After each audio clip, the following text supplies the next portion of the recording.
everyone, and welcome to the City of La Verne's Candidates Forum. Can everyone hear me? Okay. My name is Lupe Galleta Estrella. I'm the acting city clerk for the City of La Verne. I would like to take this opportunity before we start to thank the many volunteers that are here tonight to assist in the forum. And special thanks to Yvonne Duran and her awesome staff for setting up this room. And also, I would like to thank LVTV and their staff for being here and recording the forum. There will be an opportunity for audience members to ask questions of the candidates during the program. If you didn't pick up a card before you came in, we will have runners here, dressed in red. We have Gabby over here, Eddie over here, and Adela on the left. Raise your hand, and they'll bring you a pencil or card, and just fill out the question. But please note that there is a time constraint. It may not make it possible to hear all the questions. After the forum, the candidates have set up individual tables with their literature in the back rooms. Also, the County of Los Angeles is here in the back room with a ballot demonstration. So anybody who's kind of scared about, casting a ballot, this is your chance to see how that feels. Please take a moment to visit them after the forum. First of all, I'd like to explain the process for tonight's forum. It will be breaking into 4 phases. Phase 1, each candidate will be given 3 minutes for opening comments. Phase 2, all candidates' questions, 2 minutes each. All mayor candidate questions, 2 minutes each. All council candidate questions, 2 minutes each. Phase 3, we repeat the same. All candidates' questions, 2 minutes. All mayoral questions, 2 minutes. All council questions, 2 minutes. Now, we will have an opportunity for individual questions before closing comments if we finish prior to 8:30 p.m. Okay? Closing comments for each of the candidates, 3 minutes. Based on that format, the number of candidates we expect to be done around 9:15. There'll be timekeepers here in the front row that is following with the following warning system. What is it? Yellow, 30 seconds. Red means they have 10 seconds. Then the red stays up until they stop. Let's tell you. Okay. So now I have the privilege of introducing you to tonight's moderator, and we're very fortunate to have San Bernardino County Superior Court Judge Stan Rickert overseeing the forum tonight.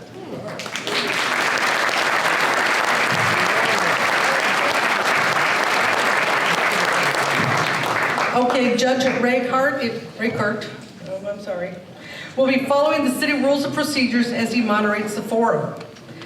The judge is a graduate of the University of Utah, graduated at Columbia Law School. Before taking the bench, the judge was a civil trial lawyer handling insurance defense cases and also ran his own firm for 20 years. In 2001, the Supreme Court appointed him to one of the 5 state bar courts and trial judges. In 2002, the Los Angeles Superior Court judge elected Judge Rickert, to be a court commissioner. And he served the Los Angeles Mosque Courthouse in West Covina, and in 2005, he was appointed to the San Bernardino Superior Court, where he currently serves. He has 2 adult children and 1 granddaughter. Welcome, Judge. Thank you very much.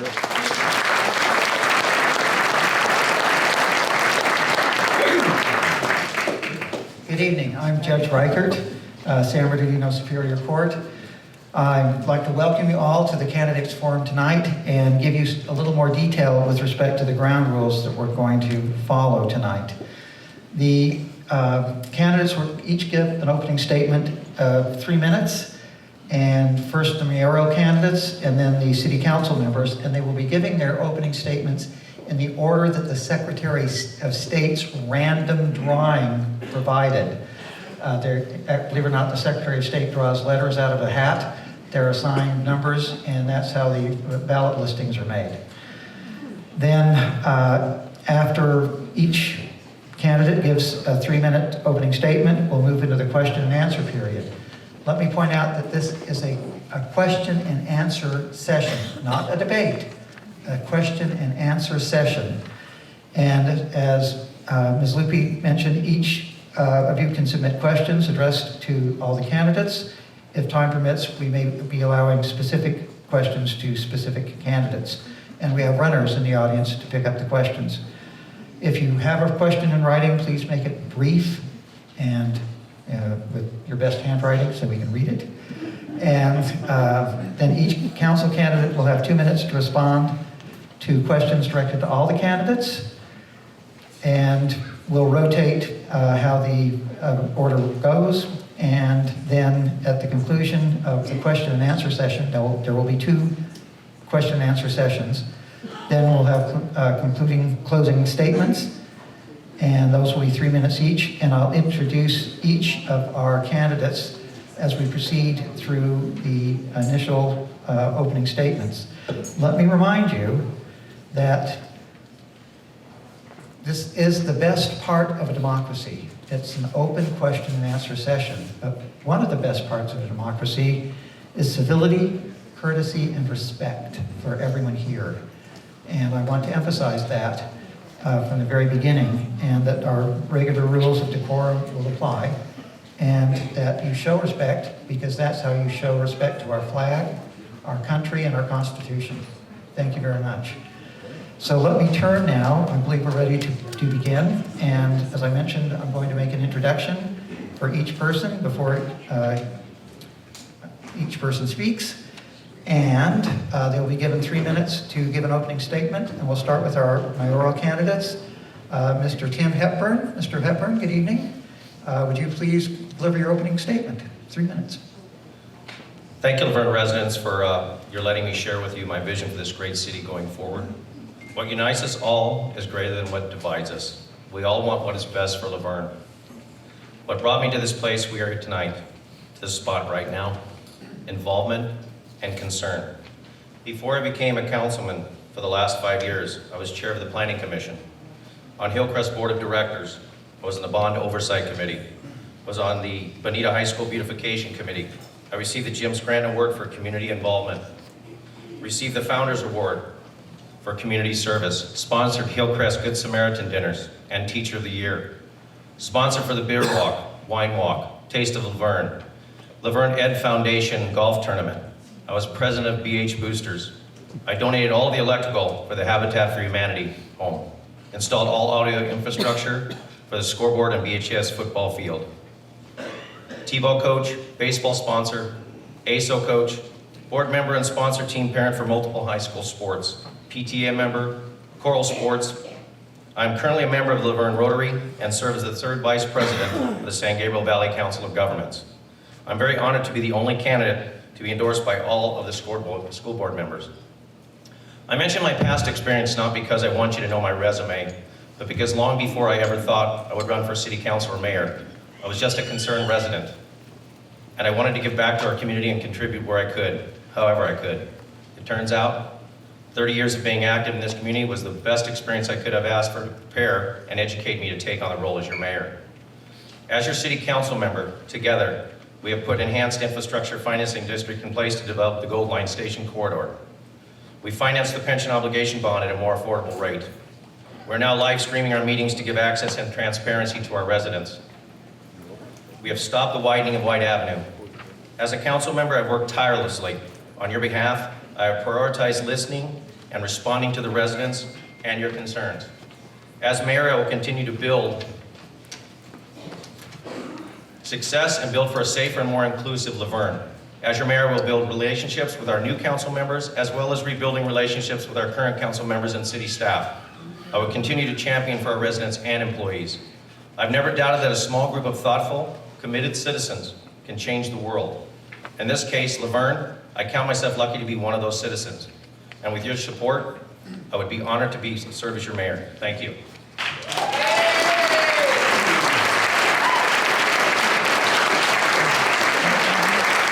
Thank you very much. Now I'd like to introduce Mr. Don Kendrick. Mr. Kendrick, 3 minutes, please. Good evening. There are some misconceptions or fake news that I would like to clear up. It is being said on social media that I do not support the Second Amendment, the right to bear arms. That is absolutely not true. I do support the Second Amendment. There are also state laws that exist on this issue, and I support those as well. Word has been falsely spread that one of the lies that's been spread is that I would like our police and fire departments to go to county. Absolutely not true. I know there's a percentage of our firefighters who would like to take our fire department to the county. I just don't agree. This is a quality of life issue for the residents of Laverne. County means slower response times, possibly double. Laverne answers calls with a paramedic ambulance and fire truck. All 5 responders are certified paramedics. Lucky us. County sends a paramedic truck with 2 certified paramedics and no ambulance. City ambulance transfers to the hospital is paid by the paramedic fee on our water bill and patient's insurance if they have it, and if no insurance, no pay.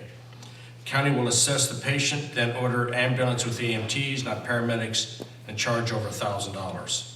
87% of our fire calls are emergency medical. Which one do you want responding to your family's medical emergencies, city or county? I want city. I will never agree to allow our firefighters to go to the county. My opponent says he wants to retain our city fire, but he is being heavily backed by those who want to go county fire. To me, it seems like a contradiction. A number of times, Councilmember Hepburn has stated he did not disclose closed session confidential information. That is totally untrue.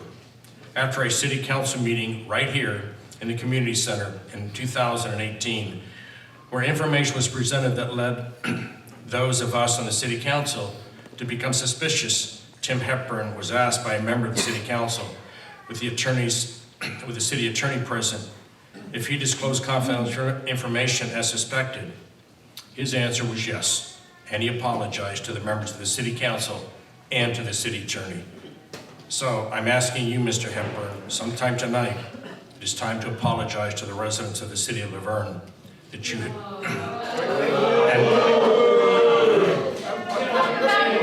Listen to me, please. Listen to me. We are going to have a quiet, respectful audience while these candidates address you. As I started to say initially, the way you show respect to our Constitution is to show respect and civility to the candidates who are going to take an oath, if elected, to uphold that Constitution. Please, please remain respectful while the candidates address you, and quiet. Thank you.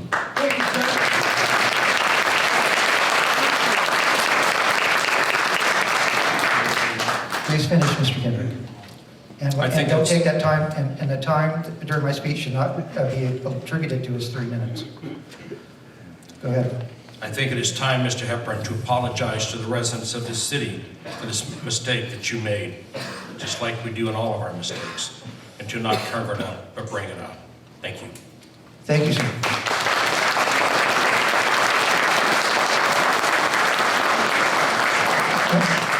And now we'll hear from our third candidate, Zach Gibson. Mr. Gibson, 3 minutes, please. Thank you. Good evening, everyone. My name is Zach Gibson, and I'm proud to be sitting here as your third candidate for mayor of the city of Laverne. Some of you have asked why I've chosen to run, and to be simple, this is where I grew up. This is where my neighbors became friends and his closest family, most of them. These are the streets that I played in, and this is where I learned to ride a bike. These are the people that I care for deeply, because this is the community that taught me the meaning of the word. A lot of you have asked, why not council? Why mayor?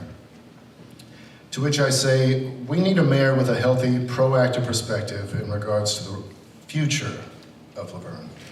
a perspective that includes sustainable policy, fiscal responsibility, and generational thinking. The future of Laverne can and will be able to retain what we so love about our city if we are able to pass the torch to those who have both different and generational expectations and experiences. So that we can give our city the best opportunity possible to problem solve and to keep Laverne the special community that we know it to be. Values we share don't change due to political party. While we may not agree on some political specifics, the office of mayor gives the ability to listen to every perspective more intimately than the ones that we could on council, and our potential lies and our differences coming together to create compromise and balance. Our collective vision for Laverne requires a belief in our potential, and not only restoration of our values, but definitions and policies that reflect them. I'm here tonight for the same reason that all of you are here. We all care enough to make not only our concerns and suggestions heard, but to seek solutions for the severe issues our city is facing. Your calls for change have been heard, and it's time for our city to look at a new perspective, a new angle, because the ways in which we keep coming at these issues are not working. They're only causing discord among us. We need a candidate that has no conflict of interest in regards to the needs and development of our city, and we deserve a mayor that has an innovative plan as to how Laverne can remain both a tight-knit community while moving forward with what lies ahead. Our future relies on leadership that can conceive and implement sustainable policy, and I, like all of you, am here tonight because I believe that we are still a community that can survive and thrive. New leadership is necessary for the health and the future of our city. Under the current management, we have lost control of not just a transparent government, but oversight, accountability, and a return to basic ethics and civility, because we are all a part of this city, and together we can have the potential to make it great. As your third option for mayor, tonight, I'm going to have to stop you here, sir, because your time has expired. that is what I'm offering. Thank you.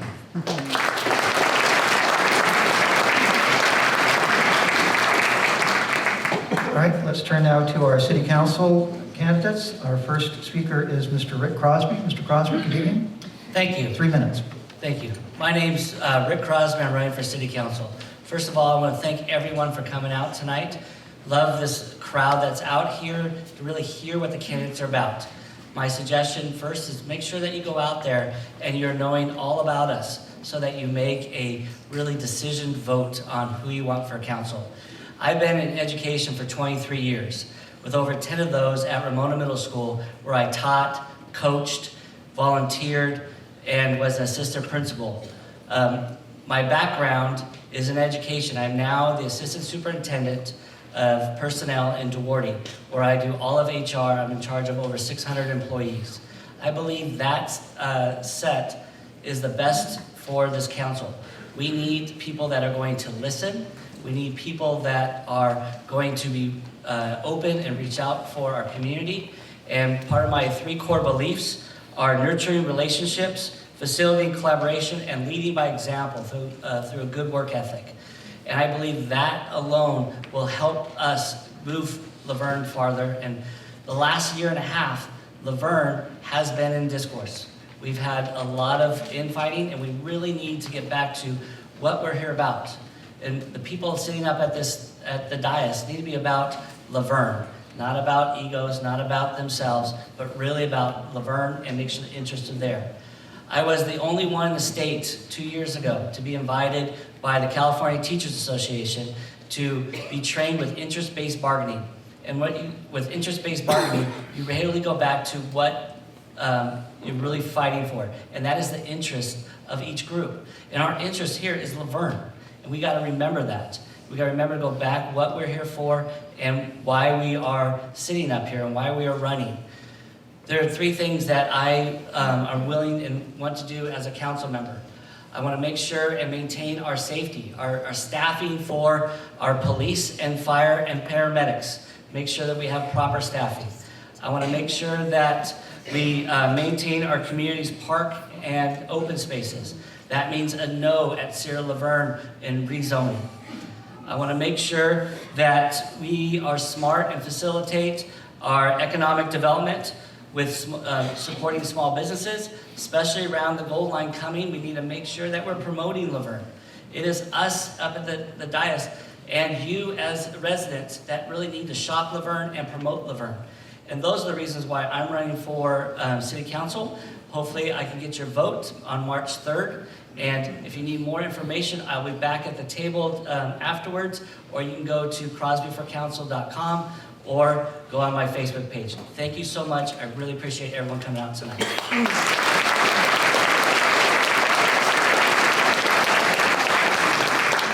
Thank you very much. Our next speaker is Mr. Kenny Chang. Mr. Chang, 3 minutes, please.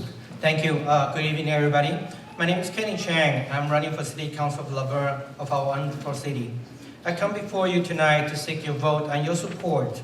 I relocated here to Laverne along with my wife and 3 children a few years ago. A charming, small town, community spirit, and welcome residents have made us fall in love in a new life in Laverne. I'm running for City Council.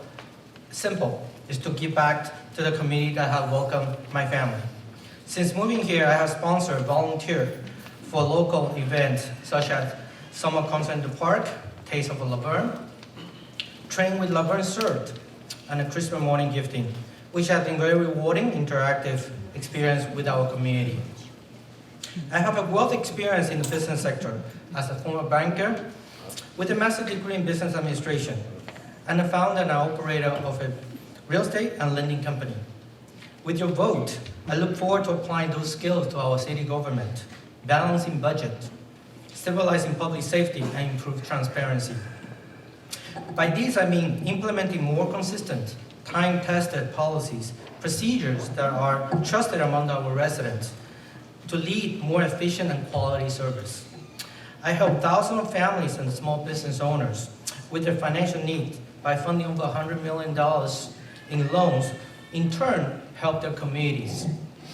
While doing that, it is important to me to reduce the risk while improving reward. Always honest with my client and ensure spending is manageable.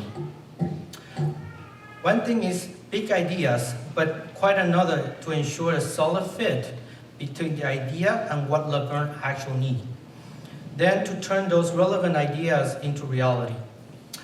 My style includes respectful, collaboration, and solution approach based on clear, rational, best practice, and using of benchmarks.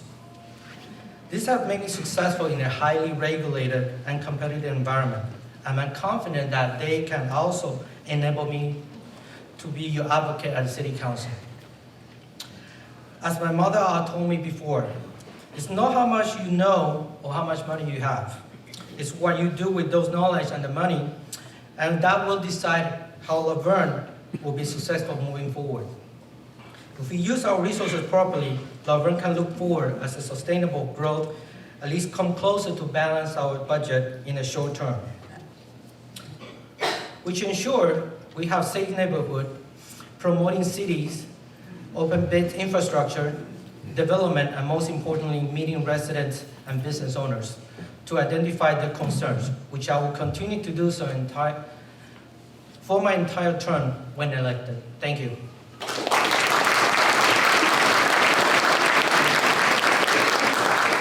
Thank you. Mr. Wally Emery, let me introduce you, and your turn, 3 minutes, please. Thank you, sir. Good evening, everyone in the audience, and those of you that might be watching at home in the comfort of your own home, in your pajamas or whatever. My name is Wally Emery. I'm here this evening asking for your vote for the City Council. Community service is a way of life for me. It started in my senior year in high school as an Eagle Scout, which I'm very proud of. And I got my God and Country Award for all you religious friends of mine. I will bring 30 years of combined municipal service, some of which was at the highest level of city government, to the City of Los Angeles as a new council member if elected. Some of my accomplishments are as follows. I was trained in Seattle, Washington by the federal government as a grant officer. I think that's a tool that might be well used at the council level. I served as a chairman of a planning and zoning commission in another city, wrote the city's comprehensive plan, and waged a successful fight against cell phone towers in that town. I served South Pasadena as a reserve police officer, and after 18 years working with people like Mike Antonovich, I retired as a commander. I was elected to the South Pasadena City Council, Mayor Pro Tem, and Mayor. During my tenure as an elected official, we were faced with many serious tasks, one of which was what's going to happen when it goes from 2019 to 2000. Oh my goodness. 1999 to 2000. And everybody was going nuts. Some of the harder things that we had to do is we had to replace our city manager who retired. We had to remove and replace our city attorney, and we had to remove and replace our police chief. I know how to make serious decisions, and I plan on doing so. I was also elected to Vice President of the Independent Cities Association. That is a group of 50 cities that are independent cities, much like Laverne here, and we would often share successes and failures. Learning by other people's mistakes, I think, is a great way to go. I plan to share all of my goal line experiences. When I was mayor of South Pasadena, I shepherded the city through the planning, the construction, and the completion of the goal line that went through town. All that glitters is really not gold. I want to thank you very much for listening to me. I look forward to the goal line and helping Laverne have a smooth transition. Thank you.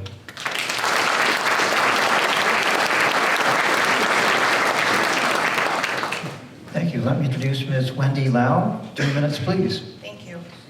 Good evening, everybody. I look around this room and I'm totally thrilled to see a packed audience, and I'm excited to hear that there's an overflow room and hopefully folks watching at home. So first and foremost, for those of you that have heard me speak before, I am firmly invested in the idea that government is by the people and for the people, and it requires all of us to participate. So I appreciate all of you being here tonight. I know that you could be somewhere else. So thank you. Second, I want to go ahead and introduce myself and let you know what things I bring to this position and why I'm so excited to be here tonight. I know many folks have asked, why would you throw your hat into this ring? Why would you decide to do this? And it's, for lack of a better term, it's for love of the city. I came here in 1996 as a student, and I fell in love with what this place had to offer. I fell in love with what the university had to offer and what this community had to offer. So much so that I decided to move back here. And as I look around this room, I see faces that I've known for over 20 years from school. I see faces that I've just met over the course of this campaign. And I am thrilled to be here because I think that it takes a community of us to move forward and to make sure that the values and traditions that we want to see kept are done so. And so I think that it's important to have someone in this position that not only has a passion and a love for this city, but also has the skill sets to be able to execute on that passion and that love. And I believe I'm that person for you. And I say this because I've had a long history of being a litigator. And you might wonder, well, why would we want a lawyer up there? I can already hear all the lawyer jokes. Don't worry, I've heard them all. But the reality is we're trained to look at things from all angles. We're trained to look at issues and understand the repercussions of those issues from multiple facets and multiple perspectives. And so while we are advocates, we are also trained to look at every side to make sure that the decisions that are being made are for the benefit of the greater good. In my position currently as a risk manager for r.a.g, I bring to the table the fact that I have the ability to also look at things from a fiscal perspective, from a societal perspective, from an impact perspective in the community, and really think about what is important to all of us and how can we make good on that. And so I've had a thrilling adventure so far meeting so many of you. I'm excited to meet more of you and hear your perspectives and your opinions because I think that's important. So I'm glad to see you all here tonight. I look forward to meeting some of you more personally after this event, and hopefully during my meet and greets and other opportunities throughout the rest of this campaign. And regardless of what happens, I still firmly believe that Laverne is where friends live. And I'd love to be not only your friend, but your council member.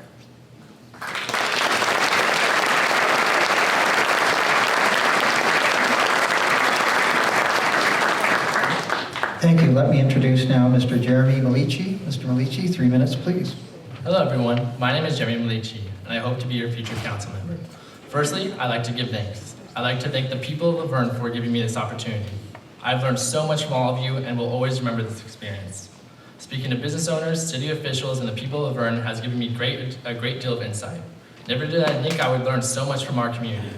Next, I would like to thank all of my friends and my coworkers. I've been given so much support and I truly couldn't have done it without you all. And lastly, I would like to thank my family.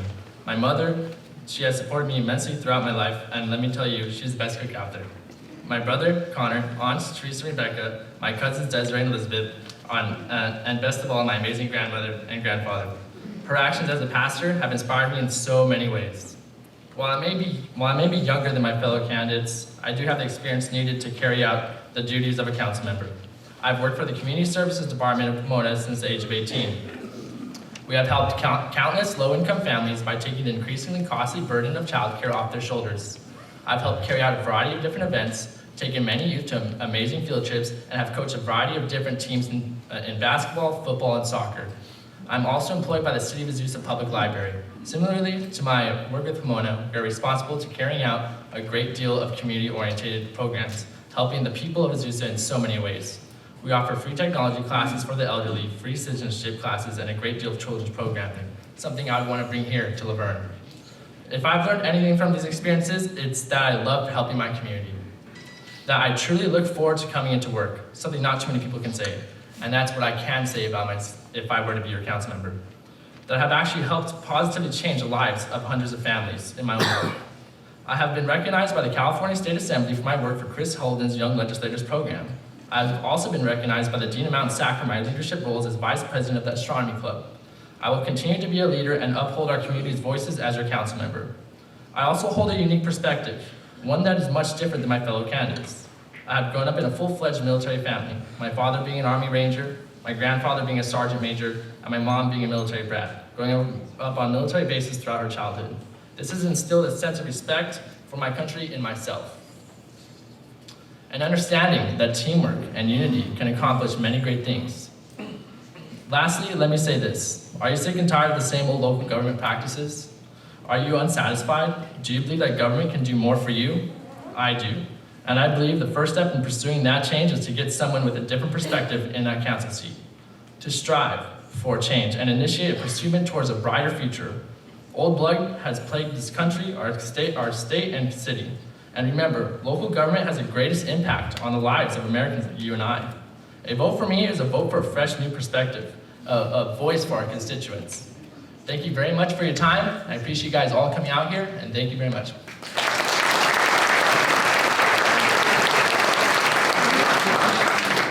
Let me introduce now Mr. Rich Gill. Mr. Gill, 3 minutes, please.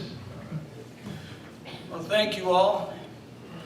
Many of you already know why we're here and what we're doing on top of this rock.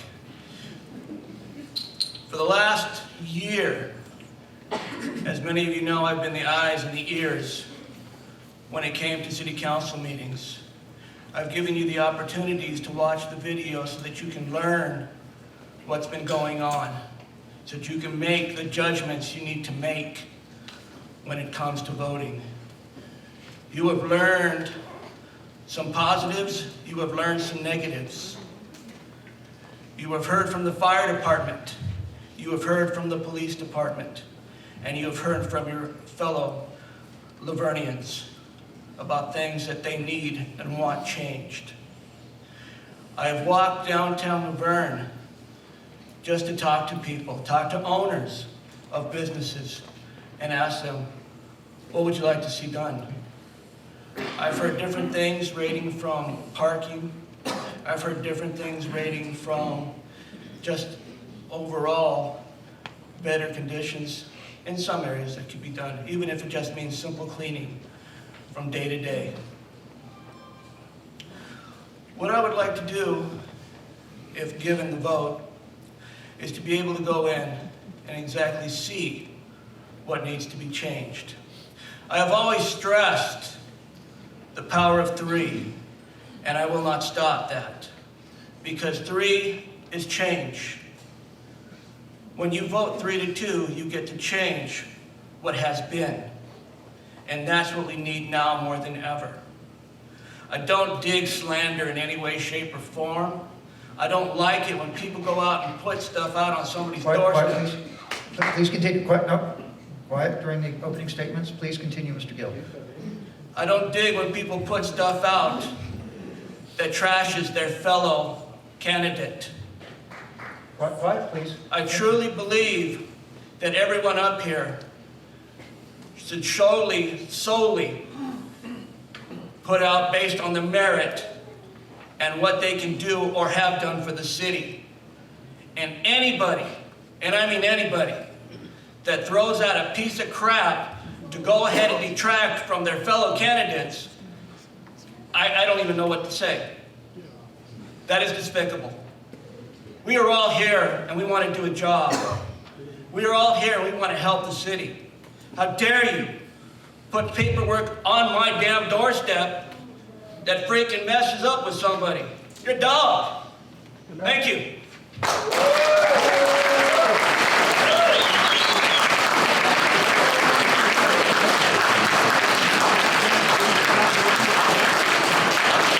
Thank you very much.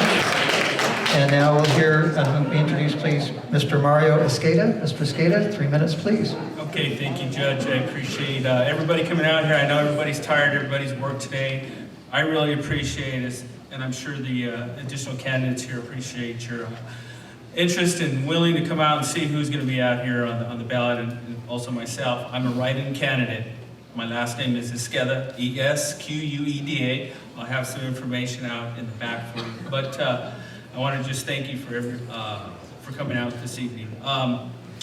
Last week, I decided that I wanted to move forward to seek office for the city of Laverne as a candidate for the council. After the recent turn of events with our national leadership, it prompted me to realize that leadership begins within the community we reside. Candidacy should not be simply for the sole purpose of actual office, but should set an example of service. The block our homes are on, the neighborhood in which we reside, and the neighbors we live amongst. Setting the example of service, and yet more importantly, the mutual respect toward all community residents and also our civic leaders. Opportunity is still available for me. That's why I'm here this evening to be supported as a write-in candidate. Living in Laverne for many years has made me appreciate what our community has to offer. The importance is the continued growth of our city businesses, the support for our foundational university and unified district, the need to support our local community, its homes that are in the city, such as Hillcrest, David and Margaret, and the Leroy Haynes home up the street, and our public employees, which is very important. I can tell it is very important. Elections in the original intended form of service and representation. Elections in the original intended form of service were for representation of our neighbors, has eroded nationwide. These values I've described at a grassroots level from within our city should and could serve as an example to national leadership, and also allow for the reframing of the bifurcated relationship of our citizens and public servants. True leadership is not limited to those who reside within our capital. It should begin and exist within our own Laverne and surrounding communities. And I thank Judge Reichardt for emphasizing it's best when civility and respect is emphasized. I've been a 20-year resident. I'm retired military. I have an MBA from the University of Laverne. I've been working in the city of Ontario for 25 years. I'm a volunteer program. I volunteer for many programs throughout the city, PTA, AYSO coach and volunteer, LVGSA volunteer and supporter, Azusa Pacific Advisory Board member, and recently the Laverne Heritage Foundation. I'm a valued and family-oriented candidate. Thank you for any consideration with respect and appreciation.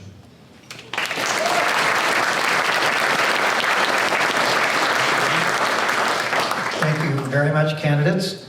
We're now going to move into our next segment for the program, and that is questions for all of our candidates. And each candidate will have 2 minutes. 2 minutes to respond to the question. And I'm going to vary the order as we go through the questions, but I'm going to keep the order from the Secretary of State that we did for the opening statements for this first question. And again, this is addressed to all the candidates, both mayoral and council. Here's the question. Please explain your assessment of how the firefighters' vote of 27-1 of no confidence of their fire chief could have been handled differently. And so let me turn for 2 minutes to Mr. Hepburn. Mr. Hepburn, go ahead, please. That's a real big question. And I will say I will revert that back to Mayor Kendrick's opening statement. Mr. Kendrick, where were you when the 27 firefighters had a vote of no confidence against the chief? What did you do? I was the only council member that stood there and supported the firefighters. Out of the city manager, the city attorney, you, Mr. Mayor, my 3 council members decided that apparently you didn't love your firefighters as much as you said you did. We should have stopped. We should have addressed it. I asked the city manager the minute that happened, when it first came out in May, that you're going to let one individual destroy the fabric of a fire department that we've had for many, many years. And his comment to me was, he's done nothing wrong. Well, I beg to say that $5.5 million later, this city experienced a tremendous lawsuit, and we're losing firefighters because there's still problems within the city with the firefighters and how they're treated, which should have never happened. If we had a risk manager and an HR director, that would have never happened to this city. I would have made sure of that case if I was the mayor. That never would have happened under my watch. We have to treat our employees fairly, pay them fairly. They're part of this, just like our residents. The most important thing we have are our residents and our employees. That should have never happened. Thank you.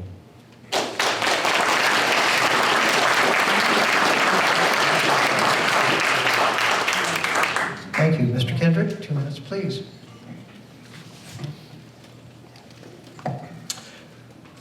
Councilmember Hepburn is absolutely correct. It's very unfortunate what happened, but it certainly wasn't my fault, and I certainly did not turn my head away in trying to address this issue. The city of Downey and the city of Manhattan Beach had been represented by a certain attorney who had sued the city based on a no confidence vote and other things. That same attorney got involved with our firefighters and did the same thing. And so this lawsuit that ended up going to trial, the pre-trial, the judge basically threw everything out.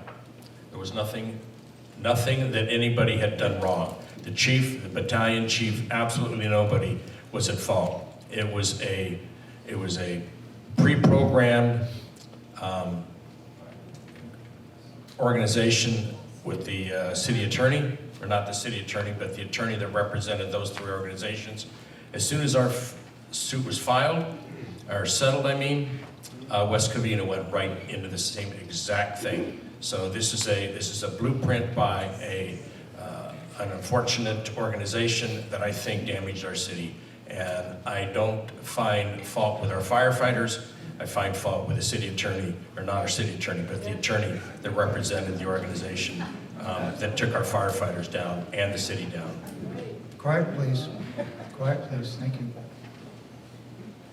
Thank you, Mr. Kendrick. Thank you.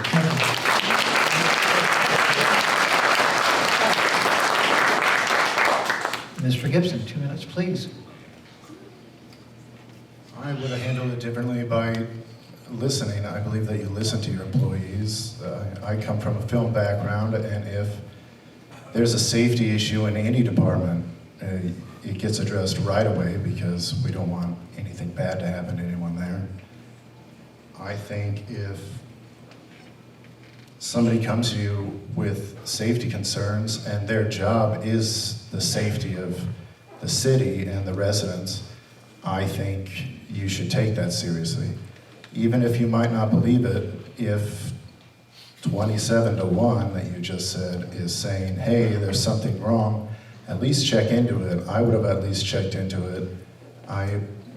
People might call me biased. I came from a fire family, public service my entire life. Half my family's in police, the rest is in fire, so I kind of take that seriously to not do anything. And I think to say that, well, nobody's at fault, well, if you're not taking... Excuse me, there's someone's phone that's going off, which is very distracting. If someone turn their phone off, please, and don't stop the timer for Mr. Gibson. Pardon? There we go. Thank you. Would you please all put your phones on silent? I feel like I'm in the courtroom. Thank you. Don't worry about that too much. That always happens. Thank you. Mr. Gibson, please continue. Thank you. Sorry for Thank you. No worries at all. Somebody's at fault, and I think it starts with, you can't say, blame all the people around you. It starts from the top. The top has to take things seriously, and the way that it seemed is that the top didn't take it seriously, and those are your public safety people, and if you say that you care about them, I would take every little thing seriously that they are saying, and that's how I would handle it differently. I would have just said, okay, well, I might not believe you, maybe, depends, but let's look into it. It'll only take a day, and I don't think it takes much time to do that. Thank you. Mr. Crosby, please, 2 minutes. Thank you so much. Why I feel that I am the best candidate for City Council is my background in human resource and personnel. I believe in communication and talking with the firemen and making sure with all of our employees and associations. A lot of times during negotiations or during times where there's issues, communication stops. But that is when it's the most important time to do it, is have that open communication and keep talking. Because if you keep talking and don't close off that communication, you can come to find a resolution. Where in fact, last night, I was talking to the Firefighters Association because I wanted to just associate myself with them and make sure that I'm listening to what their needs are. We all need to be open and make sure that we are having conversations, and not just as a mayor, or it has to be the entire city council. It's not just one person's job, it is all of our jobs. And we need to make sure that we keep the best interests of our residents at hand and make sure that we're talking to our employees. Our employees, though they do great jobs for us and run our city and help us out, it's our residents' view that we have to make sure that we are keeping forward as well. And that but the most important thing we need to do is have those communication lines open and keep talking, especially when it gets tough, especially when it gets hard, because that is when you're going to find your resolutions. That's what I promise to do as your council member. Thank you.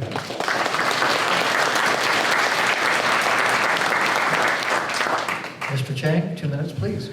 Yes, my approach will be different, being more proactive. Like a small business, as a small business owner, I have an HR department, and that's critical because the HR professionals are the one that handles those kind of personal issues. And be proactive, just because it might not be our job, but as a council, we need to proactively engage. If we have a letter or complaint for any of our employees, we need to jump in and engage and find out what happened. Whether it's our job or not, or whether someone else will take care of it, we don't want to wait until last minute and then have to pay attorneys, get an attorney to talk. It's not necessary. And by HR law, in any small business, we know if any employee that complains, you have to take action immediately, whether the complaint is valid or not. Take it seriously. Listen to what they have to say and engage to it. I think that's what we can handle differently. And of course, some people might say, it's easy for you to say afterward when things already happen, but that happens every day. At least in my company, if any complaints come to me, whether it's for employees or for clients, I take that immediately, personally, and talk to the person and listen what happened, and hear both sides of the stories. Then we can get more people involved to evaluate and discuss so we can resolve the issue without really going to any lawsuits. And that I will plan to do, continue to do if I elected. Thank you.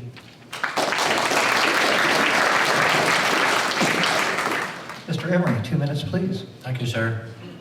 As a police officer in South Pasadena, I was dispatched to the Ole's hardware fire where 4 people unfortunately lost their lives. I had the pleasure of working with Pasadena, San Marino, Alhambra, South Pasadena, and LA County Fire Department. I think what most of the people in this room and maybe at home don't realize, these gentlemen and these ladies put on a badge and they go to work every day and they put their life on the line to keep us safe. As a mayor of South Pasadena, I negotiated contracts with the police departments, the fire department, public works, water department, street department, and we never, ever, ever had this horrible stain between the departments, whether they be public safety or the departments within the city. It just never happened. If you're polite and you're honest and you show what your budget can afford and you speak to people as people and not speak at them, this never should have happened. Thank you.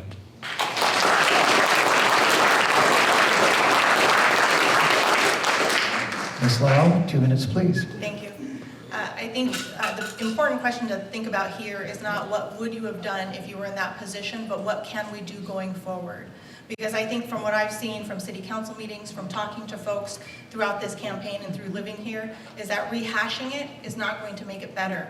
I think the real issue is how are we going to heal and how are we going to move forward? And I've heard that comment made by numerous folks during our city council meetings. How will we move this forward? And so I think the important thing is many of the things that these candidates have brought up about open communication and being transparent and being communicative and listening to each other, well, rather than talk about it, we have to do it. And so we know now, unfortunately, it's a painful lesson learned. And as an attorney, I represented many companies and organizations in employment disputes, and all too often I had to say, this is your expensive lesson learned. And so you can be mad about it, and then you gotta let it go, and then you have to move forward to figure out how you don't get in that situation again.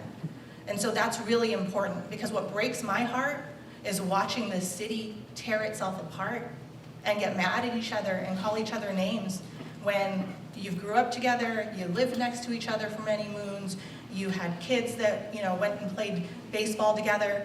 That's not who we are. That's not why I moved here, and I would hazard to guess, and I'm not a betting woman, but I would bet that that's not why you moved here. So the big question is, how do we move forward? Not what could we have changed in the past, because as far as I'm aware, I don't have a time machine, and neither do any of you.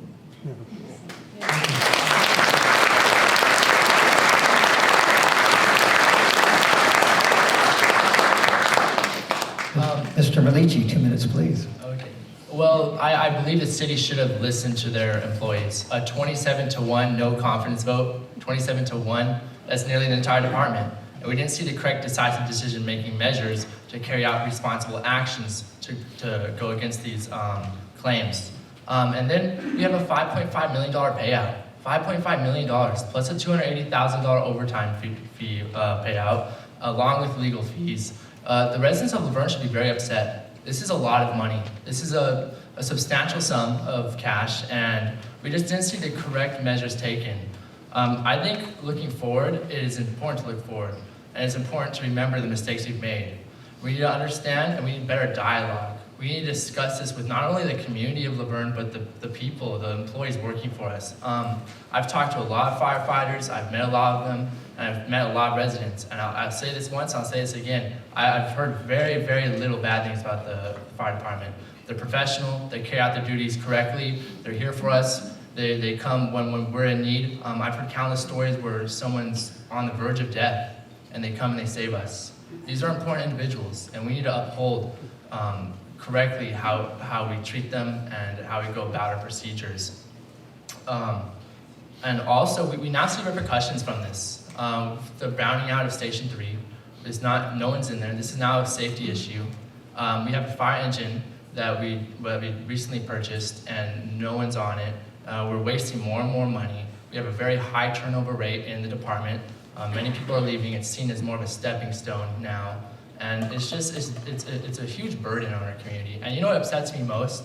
Is the fact that when I look up Laverne Fire Department on Google, the first thing that comes up is lawsuits. Lawsuits, lawsuits, lawsuits, a bunch of lawsuits. And that's just unacceptable. So if I were a council member, we'd have better dialogue and go about this issue in a much better manner. Thank you.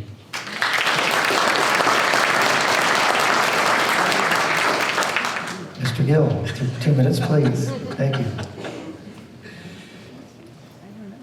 When it comes to public safety, nobody knows about using your life to protect others and military members. We do that, and we've done that throughout our careers. We know what it is to put self before service. We know what it is to save those that need to be saved. When it comes to the fire department and the police department, all they want to do is be heard. They just want people to listen to what they have to say.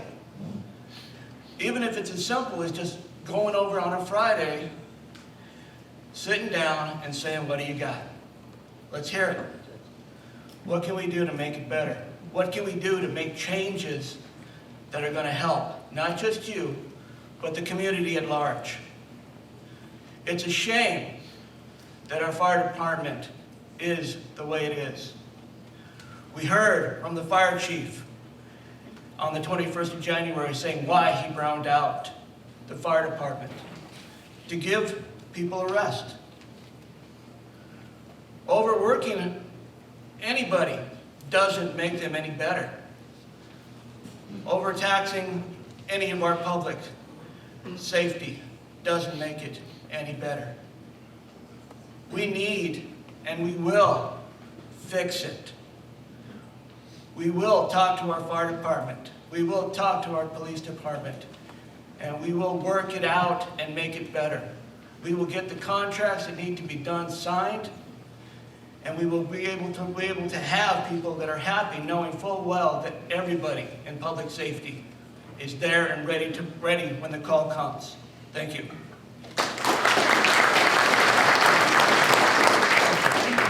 Mr. Escada, 2 minutes, please. Thank you, Judge. First of all, I just want to thank the fire department and also the police department. I know that they've come to my house. I know Kevin Wilton's been in my house during an emergency. He's back there. Thank you, Kevin. I appreciate it. Thank you, but please remain quiet. But the largest concern is that the questions that are provided by the audience, it has happened. We need to move forward, okay? And we need to reestablish and rebuild our relationship with our city employees, amongst the city council, and also the citizens. I know that I'm a big advocate of walk-around management. I don't know exactly what happened with the chief and why the no confidence vote was implemented, but I do know that it was a, 27-0 vote. Well, we've been out for 27 days today on a brownout on Station 3. And that is a very large concern for everybody, because if we don't have those firemen up there, then something's going to happen, and somebody in this room is going to be impacted by that. So we really need to mend and heal this situation that's gone on. The lawsuit came, the lawsuit went, everything has been paid out. We just really need to look forward, and as a leader on the city council, I'm reaching out to them, not with an olive branch, but with a manner of respect that they all deserve, and I'm asking them to accept my hand also. Thank you.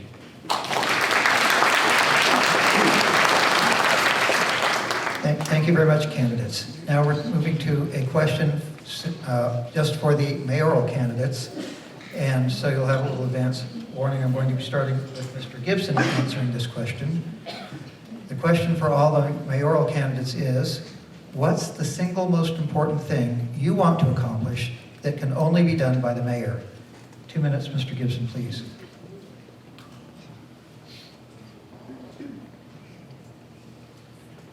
The single most important thing you want to accomplish that can only be done by the mayor.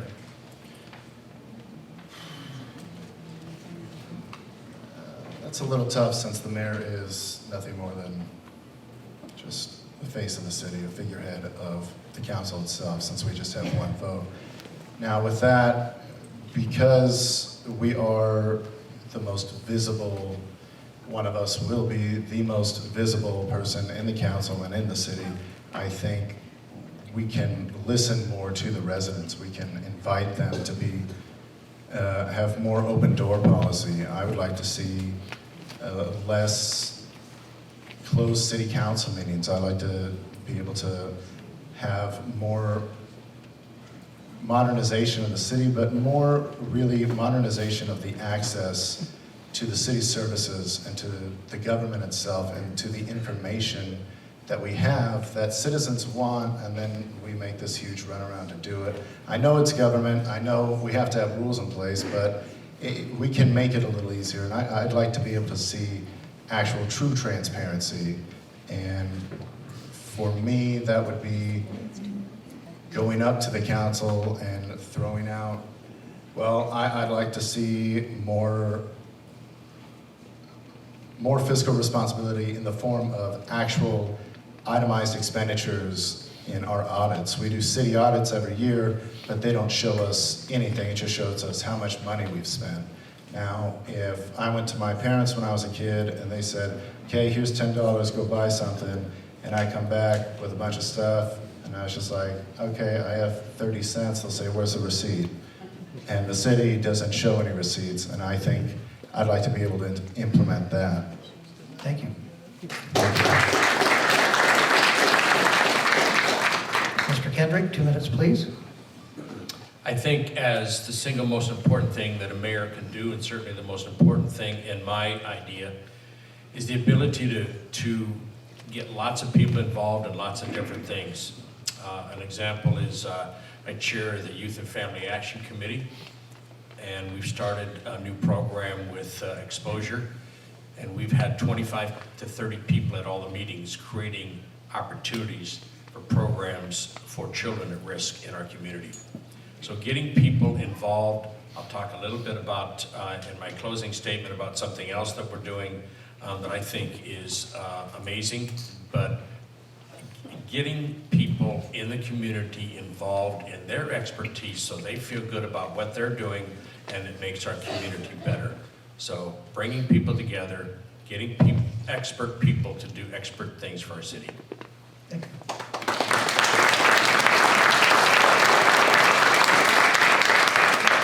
Mr. Hebner, 2 minutes, please. I think just to continue on what I've been doing on council for 5 years is bringing the residents to the table. Starting commissions. Residents have issues. We've opened up our meetings. If residents have an issue, they ask a question to a council member to put it on the agenda. We can discuss it as an open governance. I think it's extremely important. We've already started an active transportation commission. If Measure LV passes, hopefully it passes, we will have a fiscal commission of 5 people. I feel that we should do a safety commission too, in order to this stuff with the fire department doesn't happen again, so we have governance by the public. As the residents pay the taxes, I think they need to have a very big seat at the table. And also open governance with our employees. It's extremely important. The issues that they have, we need to address them so they don't turn into bad issues. And one of the biggest things, if I become mayor, I do want to rebuild this fire department. And I do believe in private services for police and fire, not contracting out. But we need to rebuild this fire department so that our residents have a safe environment and they can call 911 and get a fire paramedic to their house in time to save those lives that we so dearly love. Thank you.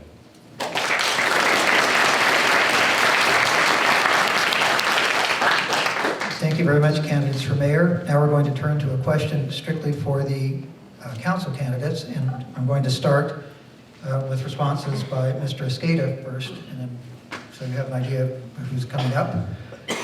The question is, 2 committees were established because closed session information was leaked.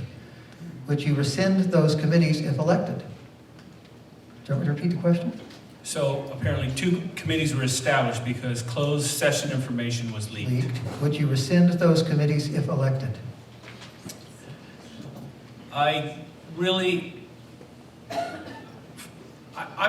I'm an advocate for open government. So I don't really understand why there are closed session committees. I know that there's certain things that require confidentiality because of non-disclosure or contracts or something like that. I don't believe those specific things are probably the appropriate forum for a city council to discuss. Certain things do have to be kept in confidentiality. So would I disband the committees? I don't see what the purpose is, because it just emphasizes amongst the citizens that there may be some, for lack of a better word, backdoor dealing or handshakes, patting on the back, and that's really not something that a leader should do. The citizens should have complete confidence in the council, in the mayor, in the city manager, any city employees, to ensure that they're there to support and take care of the citizens, not to create some level of false integrity, for lack of a better word. I'm not saying anybody does not have it, but it just emphasizes that, you know, something is going on, and it just kind of breeds discord and distrust. So I think we should probably maybe rescind it. Thank you. Mr. Gill. Mr. Gill, please. Well, I have to concur with Mario. I do believe that if we have meetings of any kind, that they should be open, and I'd love to bring my camera anytime possible. I have no problem coming in and letting people know what's going on. If there is a confidentiality issue, it better be a damn good one. Would I disband something because something was leaked? Why was it leaked? Was it leaked because there was something seriously going wrong? Chances are yes. And that can't happen. That shouldn't happen. You people need to be aware of what's going on. And we need to make sure that you know what's going on.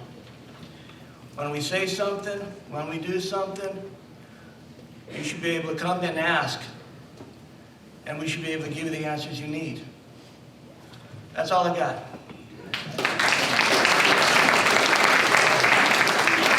Mr. Alici, go ahead, please. So I believe we're speaking about Resolution 51 and 52. I do not agree with this. I would immediately rescind it. In many ways, I believe this sort of practice alienates the processes of democracy. You have a lack of dialogue, and you have a closed-door session, sort of. We should strive to be more transparent. We should strive to initiate a better sort of relation with the public. And the way to do that is to showcase our wills to be transparent. Communication is key. I believe this resolution doesn't do any sort of good service to our community. In fact, it just hinders dialogue, and I would just immediately rescind it. I do not agree with it whatsoever. Thank you. Ms. Lau, your response, please. Thank you, Your Honor. So my understanding of resolutions 1851 and 1852, and I don't know how many of you have looked at the documents or not, I didn't look at them until recently. And so my understanding of the basis for the passage of these resolutions was based on leak of information that could jeopardize the litigation that the city was embroiled in at the time. And so it was a protective measure that was enacted. It was voted in 4-1 pursuant to the government code. And so what I've indicated in the past when people have asked me about whether or not I would rescind, my response is, absent any information that would present to me that there was not an actual harm or an actual concern, then I don't know that we can say yes or no. I think when facts evolve or when you have different information available to you, then you can make a decision. But I wasn't there when that decision was made. I can only tell you upon the basis of why that decision was made, and it was for the protection of the city. So if there is information out there that demonstrates that these resolutions should be repealed because we feel that the city can still be protected, then that's something to look at. But I think that those are the things that we need to evaluate from all corners and understand all the facts before we just say, will you rescind something or not? And I think that's what's really important, is to understand all the factors involved. And I'm not saying I understand all of them, I am just saying this is the basis of my understanding, and based on that, I would want additional facts before I would say yes or no to that. Thank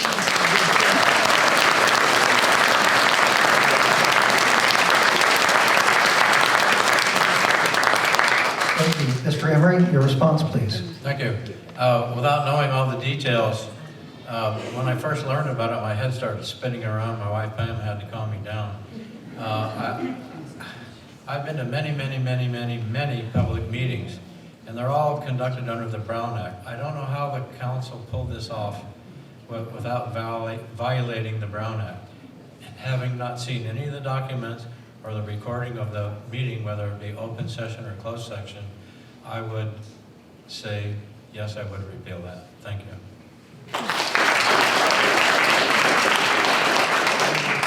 Mr. Chang, your response, please. Thank you. With the information that's provided, it is true. It's difficult to say what's correct or not. But if you look at the logic itself, whenever you have a divided meetings and divided group of people, and then later to come to the same conclusion, it's not going to happen because information will be missing. And that's why we voted for 4 councils and 1 mayor, so that everybody can participate. True, information might be leaked or not, I don't know, right? But if that's were true, then we might have to implement other measures of why was the information was leaked. And then not to separate the meetings. I think every single meetings are important, and every council should have the right to participate on those meetings, and then be able to communicate and know what to expect as well. So for that, I will rescind. Yes. Mr. Crosby, your response, please. Thank you. As the only candidate up here, I sit on closed session items with school boards at DeWarty because I am the assistant superintendent personnel. And when you're in closed sessions, there are only 3 items that you can speak about, because the rest have to be out and open. It's based on litigation, based on personnel, and based on any negotiations. And those items have to be in closed session until they can be opened. And if someone is leaking information, then that is why I've heard this resolution up, but I have not seen any evidence. So for me to make a decision on this, I would actually need to see the evidence before making a decision on it. I don't want the easy soundbite of saying yes or no, but that's why you want your candidate and your city council member that's going to look at all the information and to make a decision for the residents. And that's why I believe, again, I am the best choice here for city council, because you really need to look at all the evidence rather than just giving you a soundbite.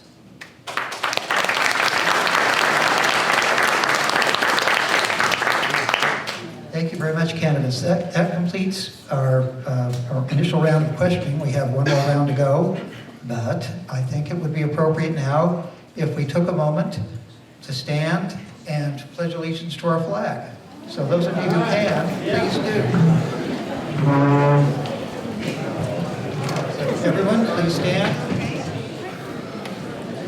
If you can, of course, physically stand, please do so. And ready, begin. I pledge allegiance to the flag of the United States of America and to the republic for which it stands, one nation, under God, indivisible, with liberty and justice for all. Thank you very much. Thanks for the stretch.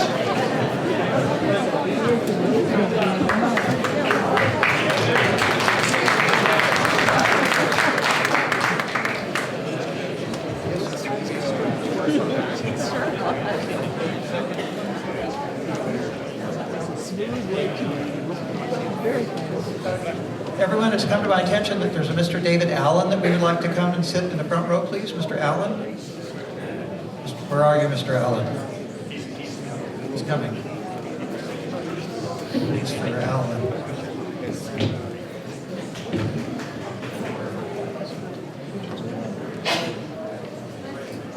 Here we go.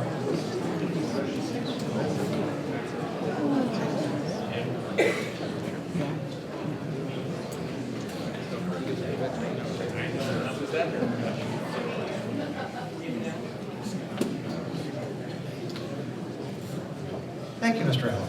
It's a pleasure to meet you. Okay, thank you. I want to thank you again for your courtesy and respect shown to these candidates. It is an essential part of our democracy, and it's the way you show respect to the flag to which we just pledged allegiance and to the Constitution of this great country. I'm touched by how great our country is. Excuse me for a moment, but it's a wonderful, wonderful country. Thank you. Thank you. A round of applause for the United States of America.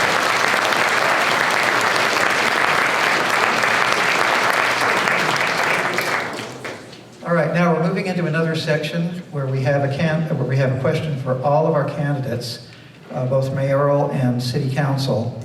And for this one, I'm going to start with Mr. Kendrick answering the question first, and then Mr. Gibson, since he went first last time, and then, I'm sorry, Mr. Hepburn, and then Mr. Gibson. So the question is, what is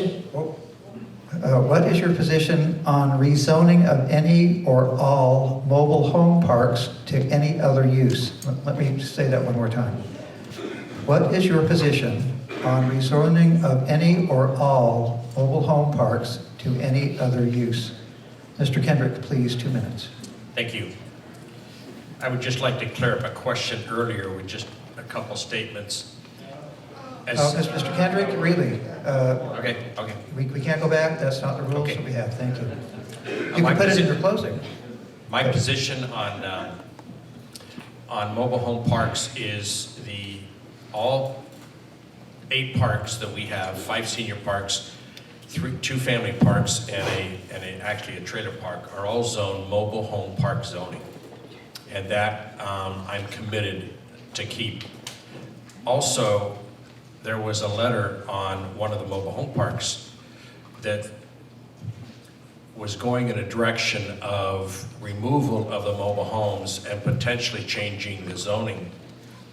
And I led the effort on an ordinance to protect the residents in that park and all the parks with a report that had to be done, which almost makes it prohibitive for the owner of the dirt, because there's 3 elements: the owner of the dirt, the mobile home park operator, and then the residents that live in a coach that's actually personal property that sits on the dirt. So there's 3 elements. But if the owner of the dirt wants to change the use, then they notify the operator and says, we want to eliminate this, what's there in X amount of years, because they're on long-term contracts or lease agreements. Once that happens, but we led the effort. I led the effort along with staff and another council member to make sure that our mobile home park residents were absolutely safe from moving. Thank you.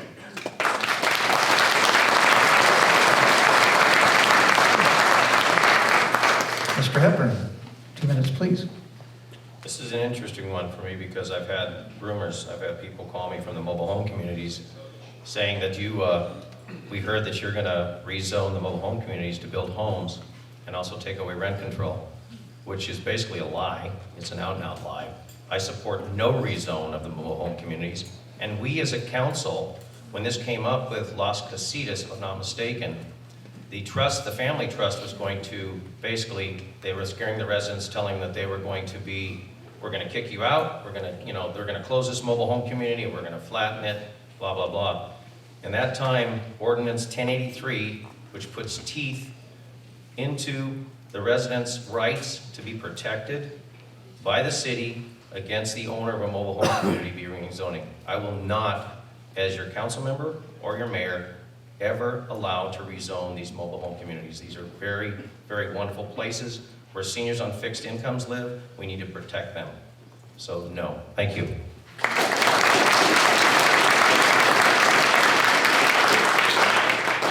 Mr. Gibson, go ahead, 2 minutes, please.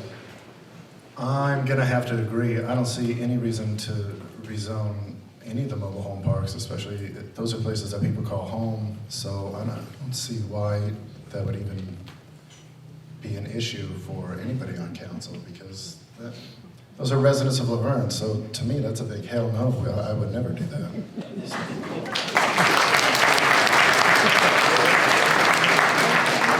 Right. Turning to our city council candidates now, and I'm to mix things up.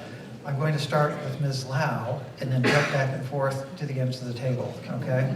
So, Ms. Lau, would you like me to repeat the question? Okay.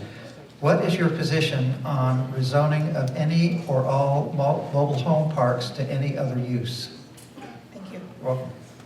I had the opportunity the other day to speak to some of the residents of the mobile home parks, and I am against the rezoning of those areas because, as others have already stated, these are places where people live, and to think that you could just disenfranchise them and remove them from their premises is really something that I think we should all be cognizant of and aware of. I think more onto that, you've heard about the ordinances that have been passed that strengthen some of the ability to maintain these mobile home parks, but again, as some of you have maybe heard me say before, it's imperative that we stay on top of these things that are concerning to us so that you're aware of any time that there may be a change, that you have the opportunity to continue to voice your opinion and your perspective and make sure that what you want to happen in the city happens.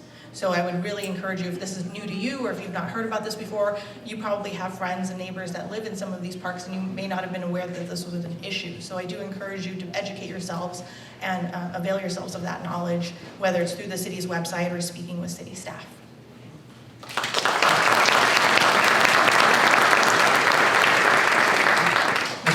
Mr. Emery, your turn. Thank you, sir.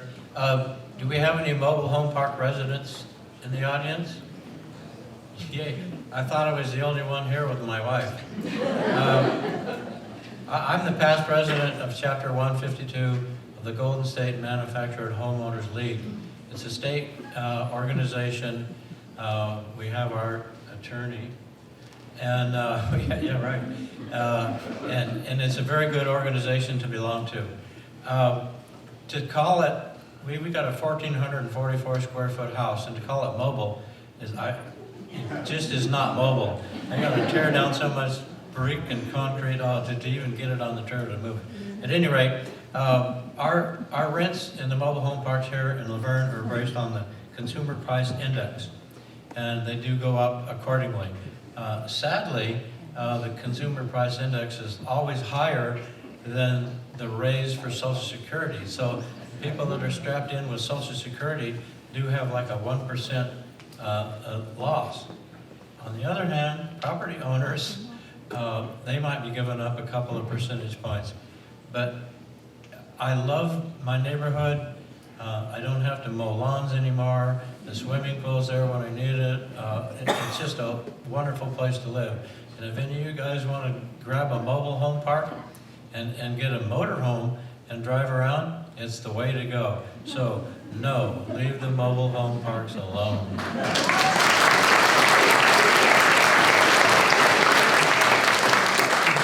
Mr. Malici, your turn. Yes, so I heard rumors of this as well as I was going door to door in one of our local mobile homes, and of course I would say no to rezoning. The council serves the people and we're your guys' voices, and we shouldn't do a disservice like that. And we need to make sure that residents are served correctly, that we're going about policy correctly, and that we're helping you guys wherever we can. And like Wally was saying, I was surprised about how nice these mobile homes actually are. I would move to one myself. You have yourself a pool. It's a very nice place, and yeah, it would be a huge disservice to our community to tear any sort of mobile homes down. So yeah. Mr. Chang, your turn. Thank you. Yes, the question actually is for real. Actually, do I have friends who live in mobile homes that receive letters that telling them they are closing down? So at this point, it's not so much matter whether or not, I'm sure not all the councils, including myself, would vote for no rezoning of the mobile homes. But it's more issues that we have to face off. No rezoning doesn't mean they are not allowed to close the mobile homes. So think about that. We should be more active, proactive, like I said before, contacting those landowners and operators, right? And talk to them about, okay, you're not gonna be able to rezone it based on what the council said. but why are you still closing it, right? So that's a good question to ask, and be proactive. Like I said, we have been very reactive in a lot of issues, and then we end up paying lump sum of money later on and regret about it. So moving forward, like we all said, moving forward, we need to be more proactive and contact those landowners, understanding what they want to do. Just like CL Laverne, sitting here, talking about it, we don't really know what the owners want. So the best thing is engage in conversation. If they don't want to talk, let's try it again. If we can reach out to their daughters, to their sons, their families, to their attorneys. Let's try that. Something can progress little by little. Thank you. Mr. Gill, your turn, please. I would not rezone. I would keep the mobile parks as they are. The one thing that I've noticed, and I don't know how many have seen it, is when some of these mobile homes actually get bought up by corporations. There was actually a senior housing development in Azusa a couple of years back that was actually bought up by a corporation. And it literally decimated the place by jacking up the rents, by removing the Section 8 housing for the seniors. This was a senior development place, and it was crazy that they even did that. We need to make sure that we take care of our senior citizens, and we need to make sure that we take care of the mobile homes in the correct way. We need to make sure that anybody that tries to purchase these things identifies us as to who they really are and not hide behind some kind of corporation or anything else, so we know what we're in for. We don't want anybody to get in a situation where they're going to have to lose their houses simply because their space rent automatically jumped up by $500. We need to take care of everybody, and we need to take care of our people. Thank you.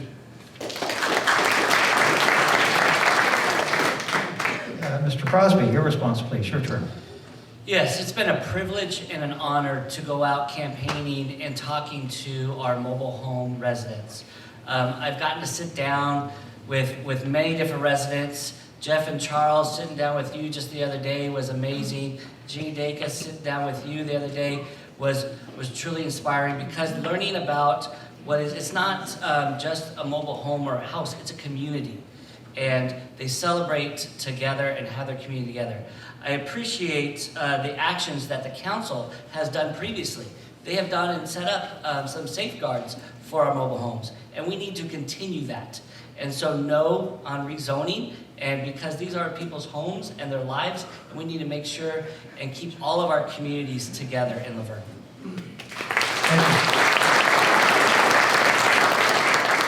Mr. Escada, your turn. I wouldn't change any rezoning.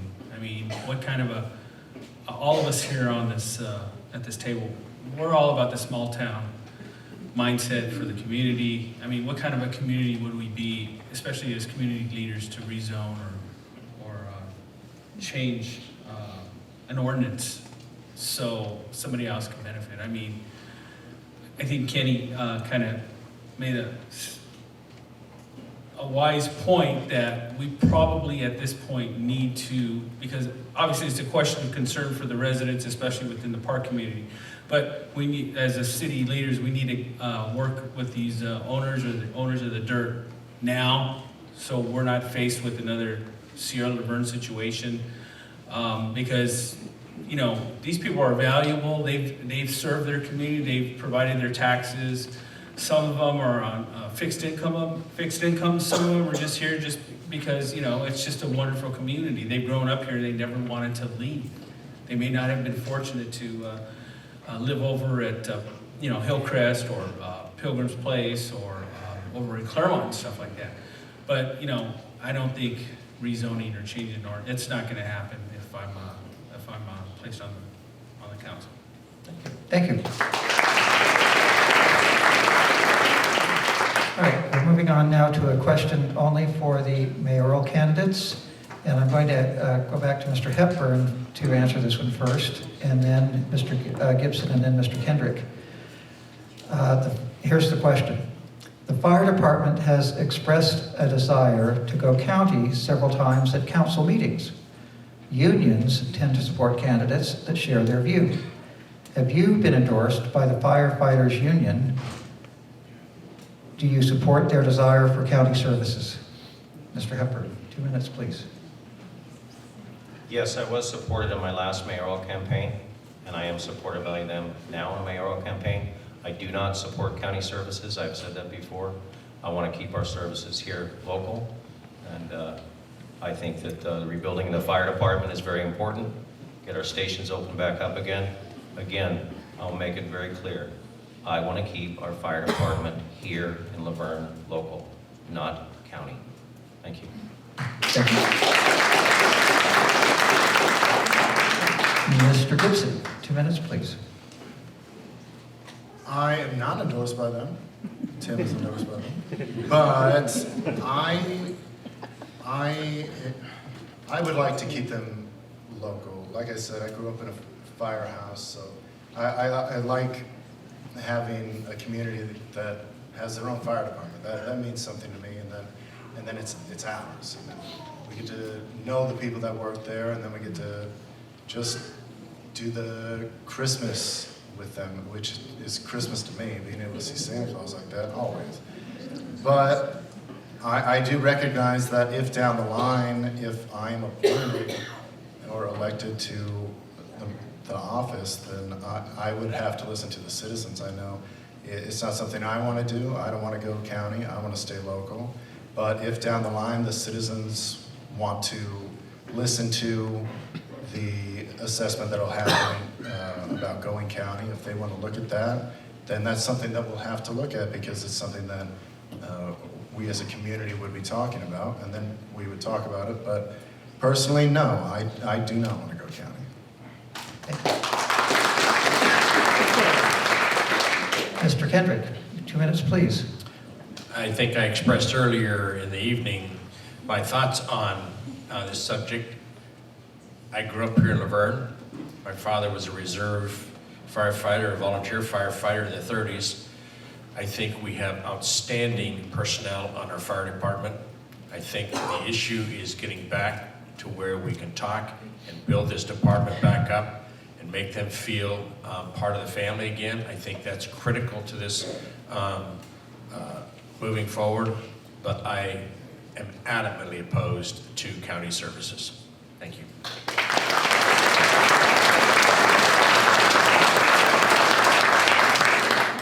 Our next question is for all our thank you. Mom sent me to law school because I'm so articulate. Yes. All council candidates, and I'm going to, again, vary the order. I'm going to start with the second one in, second one into the middle, and then move to the edge. You'll figure it out, okay? It's varied. So, just so you know, Mr. Chang, you'll be the first one to answer the question, okay? Tell us what you have done for the city of Laverne, volunteer work, etc. I'll repeat the question. Tell us what you have done for the city of Laverne, volunteer work, etc. Mr. Chang. Thank you. As I mentioned earlier in my opening, I have sponsored events like Concert in the Park, Taste of Laverne. I'm a member of Laverne Chamber of Commerce, Historical Society.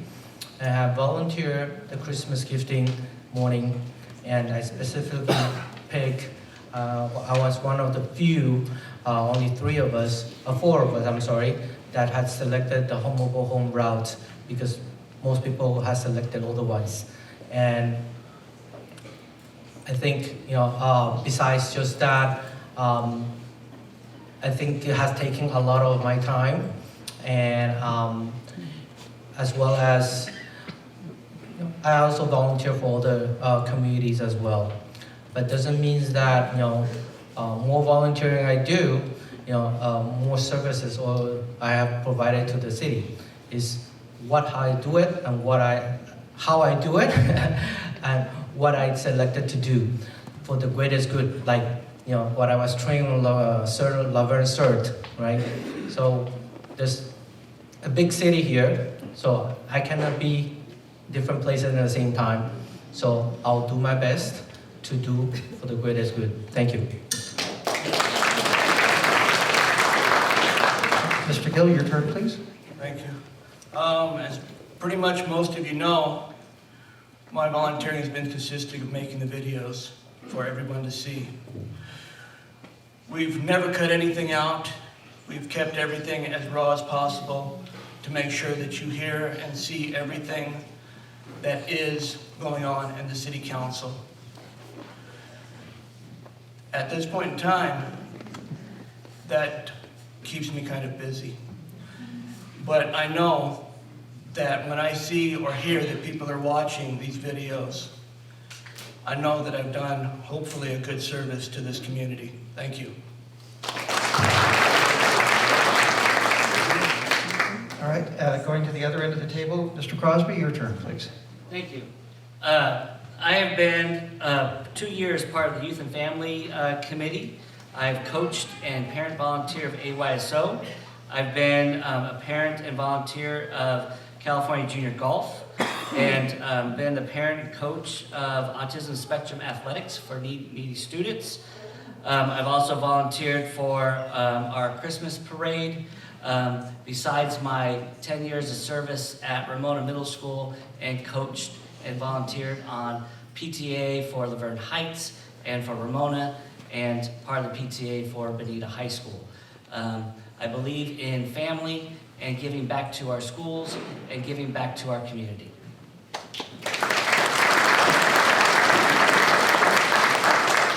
Mr. Escada, your turn, please.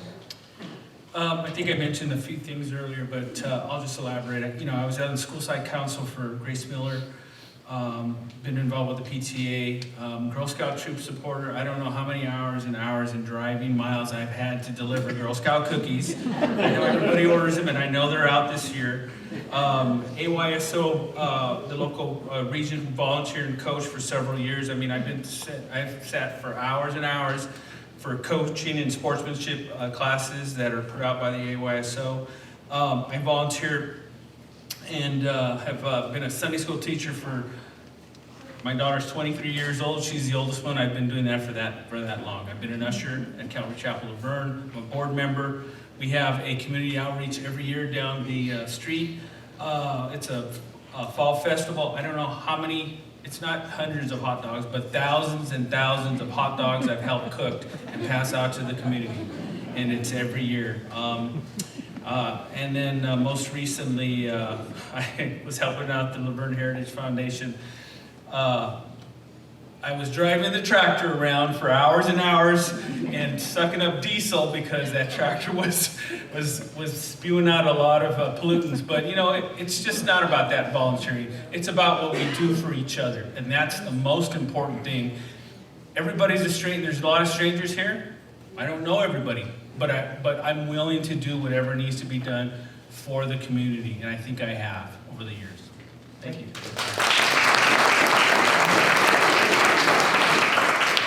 Mr. Emery, your turn. Thank you, sir. As I said earlier, community service is a way of life for me. My wife and I started out here in Laverne. We both graduated from the Laverne Police Department Citizens Academy, I think it's called. I got my pen on, guys.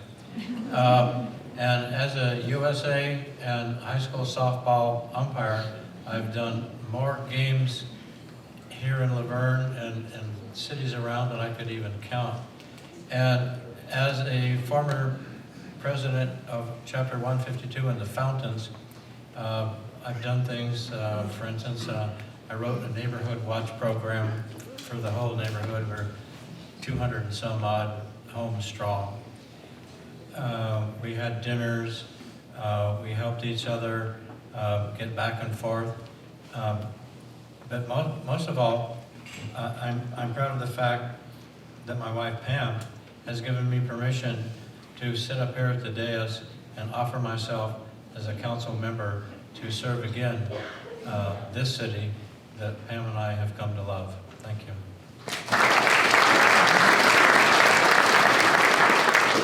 Mr. Malici, your turn, please. So So I've grown up here in Laverne. I went to Grace Miller Elementary, Ramona Middle School, and Bonita High School. While I went to Bonita, in our debate club, we did outreach for low-income families, and we helped understand the issues that they experience most. I also work with Sustainable Claremont, and this is an organization that helps commit to improving our environment. We came here to Laverne, and we cleaned up some of our parks and our trails, things like that. I also I worked at Sierra Laverne, and that essentially we just kept the course upkeep and stuff like that and maintained it, and it's a beautiful piece of land. I'm sorry to see it go. I also, just from a neighbor point of view, you know, I live over on Evergreen right over there, and I have a little brother, his name's Connor, he's 13, and we just, you know, we ran up the kids on the street, played football all the time at the field, we played basketball, and it's moments like that that make you respect your community and really understand what it means to be here. And we're just having fun with your neighbors when you're getting out there, you know, helping kids just have a good time. We also go to the skate park a lot, and we spend a lot of time just hanging out around here in Laverne, and that's essentially my commitment to my community. Ms. Lau, your turn, please. Thank you. So for those of you that may not know, I currently sit on the Planning Commission for the City of Laverne. I'm in my second term, and I'm serving as Vice Chair. I came onto that position, applied and interviewed for it following the passing away of Councilman Rodriguez. I had actually thrown my hat in the ring at that point for the remainder of his term, but then eventually got interviewed for the Planning Commission, and I've been there since. And I think it's been an amazing opportunity to get to know the city a little bit better, to understand some of the workings of the government and really prepare myself for a role on City Council. Aside from the Planning Commission experience I am really invested in giving back wherever I am, because I believe that it's a thank you for the blessings I've received, and it's an obligation that we all owe when we are given those privileges. We should give back to our communities. So I've sat on my HOA board for Lordsburg Court. I currently sit on the Board of Trustees for the University of Laverne because I firmly believe that access and opportunity to education are key factors in allowing folks to advance themselves in the communities in which they live. And I firmly believe in connectivity. So it's not just about providing a place for students to go to school, but what do they do after they go to school? And are we connecting them with the right businesses and professions so that they can be successful in their communities? Many of those students who come back here, like I did, or are longtime products of this city. So that's something I'm really invested in. I'm also involved with my sorority as the Vice President of Finance. I've sat on this foundation board as well. And I've helped found a charter school in LAUSD and done a number of other things, including working for the March of Dimes. I think it's really, really important that we give back and we participate. So I have a whole breadth of experience in multiple areas that I would love to bring those skill sets and those knowledge pieces to this position to share with the city to make it even better.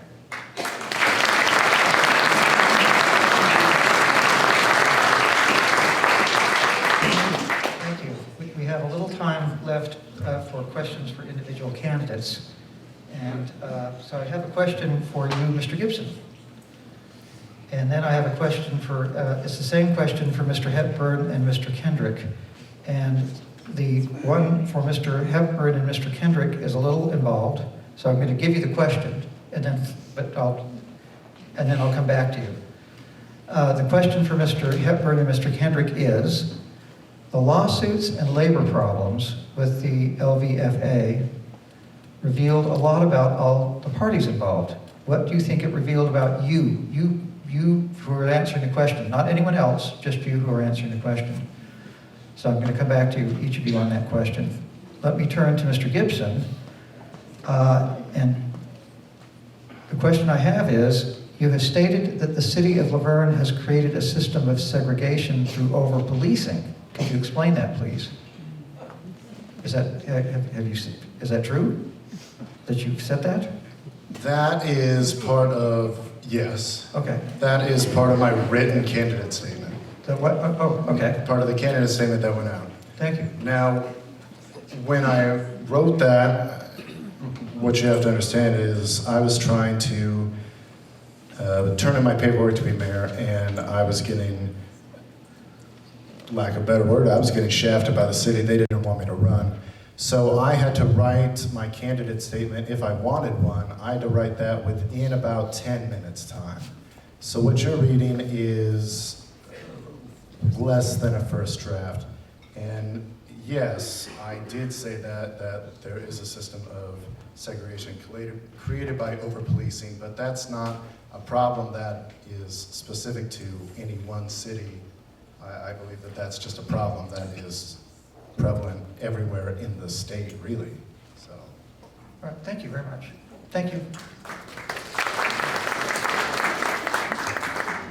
And I'll turn to Mr. Hepburn to answer this question then first, and I'll repeat the question. The lawsuits and labor problems with the LVFA revealed a lot about all the parties involved. What do you think it revealed about you? Strictly you. I've been an employer since 1991, been in the electrical trade since '77. I have 35 employees currently. That is my most valuable possession, are my employees. They make my business or they break my business. Anytime you have a group of people that have an issue, you need to address that issue. And this employee group was mistreated. And as being my employees, if they were mistreated, I would want to correct that situation quickly, bring it to the table, and I would want to make sure that we addressed it and solved it before it got into a legal issue, which it did. So as far as me, address it first. Employees, make sure it's taken care of, and make sure that you do the right thing with the employees. If there's someone that has an issue with it or the problem, you remove the problem. Thank you.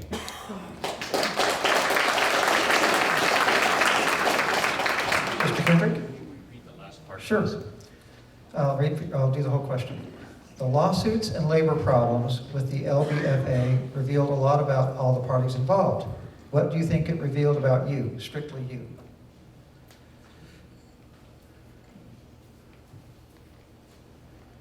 First of all, it broke my heart because of my feelings about how valuable I think the fire department as an asset is to our community and the quality of life to our community. It's sad.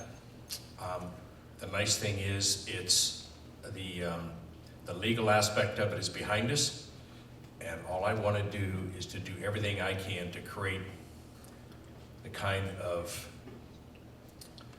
value for everybody in our community. So we need to get back together. I've run companies since the mid-'70s, and I've had as many as 50 employees. They're the biggest asset that I've ever had, and the services that are offered are not offered through me, but they're offered through the employees. They're invaluable.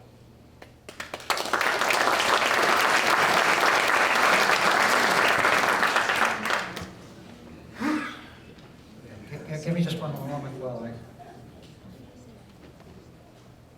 All right, I have a question. I'm going to do council candidates for each. Same question for each of you. We're going to vary this slightly. And I'm going to use the Judge Reichert random method of selection for responses. I'm going to start with you, Mr. Gill, this time. What is your primary focus for Laverne, and what do you plan on accomplishing during your term? My primary focus, if I had one thing, would be unification. I'm sure glad when this election will be over and everybody's going to lay down their arms and we all go back to business. If I have a choice of what I can do, and again, I say with the power of three, is we need to go ahead and fix the fire department. And if we can get that done, that's going to be one of our biggest issues. We need to go ahead and we need to look at the police department to make sure that they are also at a point where they're happy. And we need to make sure that all of our people that are in Laverne are taken care of as well. Thank you. Let me jump down to the end of the table. Mr. Crosby? Thank you. My first and foremost is something I actually started last night, is trying to build a bridge with our fire department and making sure and talking to them and listening to their concerns. And we need to make sure and heal. This election has divided Laverne, and Marlene emailed me last night and emailed the whole group about what we need to do on March 4th. And March 4th, we need to really come together, whoever's elected, and become as one. Actually, I think March 3. Is the election on March 3? I know, so on March 4th. Oh, the day after the election, sorry. I have a little trouble coordinating dates here. No problem, no problem. When we have the results on March 4th, really bring us back and the community back together. But you asked also about what do I want to do, and that is keep our community safe, maintain staffing levels for police, fire, and paramedics, make sure that we keep our community parking space open, no rezoning, and make sure that we facilitate our economic development and looking for the future in our taxes and make sure we're doing well for our city. Thank you. Mr. Che, your turn. Where do I start? Well, first thing, definitely, I also got an email from Marlene. You know, it's really to unite whoever's the council and the mayor, is to unite the city all together and moving forward. Yeah. After that, then definitely we can go item by item. Like I said, my priorities and throughout my campaign is really tackle the budget. You know, everything comes from the budget. As long as we can manage and balance the budget properly, then we can move forward with the negotiation with the contract. You know, with the fire department, with the police department. You know, make sure the budget is correct. Make sure they are properly covered, and then our infrastructure. You know, and moving forward, and more items to go. But those are my first priorities, and definitely the HR. I think that's what I'm most concerned about as well. Thank you. Mr. Escada, at this end of the table, please, your turn. Okay. I do believe that there are, obviously, there are more than one department within this city. It's firemen, police, and also the administration. So I think my expertise would be, you know, when I was in the service, kind of management by walk around. I know it sounds like a great idea what Rick has initiated. You know, we have to really get involved with the individuals, the specific departments to know what, so to speak, for lack of a better word, the nuts and bolts are, to ensure that, you know, bottom line is the morale. You have one section of the department or the city that has low morale, then it starts flowing into the other parts of the city. And what we need to do is, like Rich says, we need unification. We need to ensure that we take care of our city employees, because without any city employees here, this is not a community.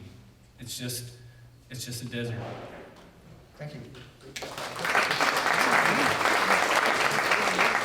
Let me go to Ms. Lau in the center of the table, please. Ms. Lau. So I think the most important thing that we need to look at going forward after the election is really, again, how do we repair the relationships that we've had damaged? And it's not just with the fire department, but again, it's within our own community. When, you know, while I appreciate obviously the engagement that happens at city council and the level of, you know, discussion that takes place, how can we make sure that those conversations and those communications remain civil, and that we don't bash each other about what's going on, but really work towards solutions that are better for all of us. I think that's one thing that really has to be looked at. I think the other thing is really concurrently, how do we maintain those lines of communication open? I think that while it is important for citizens to be engaged, how can we as a council and the city be better about communicating out what's going on, so that there isn't misinformation, or that there is not this feeling of a lack of trust because we don't know things that are happening. So I think those are the really big issues, and everything else flows from that, because if we can repair the relationships and have better communications, everything else should be something that we can all work on together and come to a resolution. Thank you.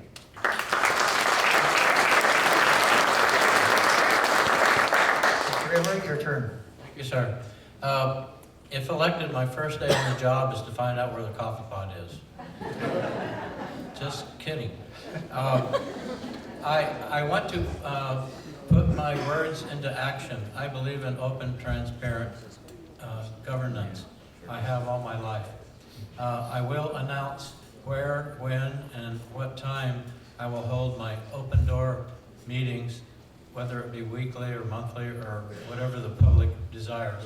I did this in South Pasadena and it worked. You can come and talk about the good, the bad, and the ugly, and I will listen to you. My mom says God gave me one mouth and 2 ears, and I need to use my ears to learn. Thank you.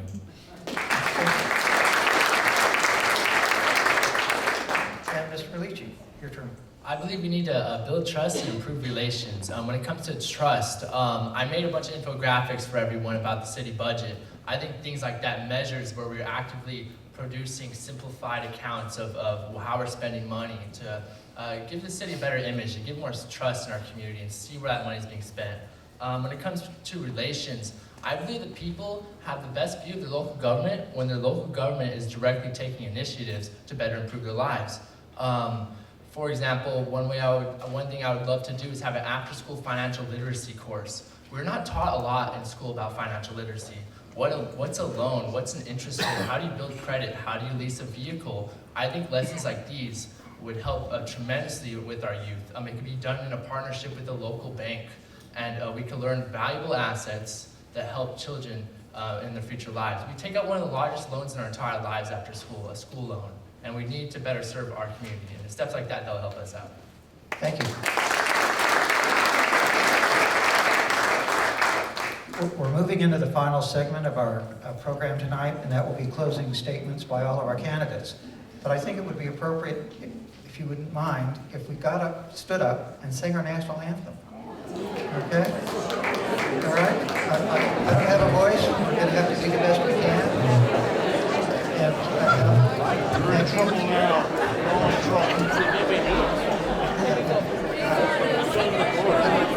Please don't record my voice because I'm not Frank Sinatra, for those of you in my generation. But let me start. Oh, say, can you see by the dawn's early light what so proudly we hailed at the twilight's last gleaming, whose broad stripes and bright stars through the perilous fight o'er the ramparts we watched were so gallantly streaming, and the rocket's red glare, the bombs bursting in air, gave proof through the night that our flag was still there. Oh, say does that star-spangled banner yet wave o'er the land of the free and the home of the brave.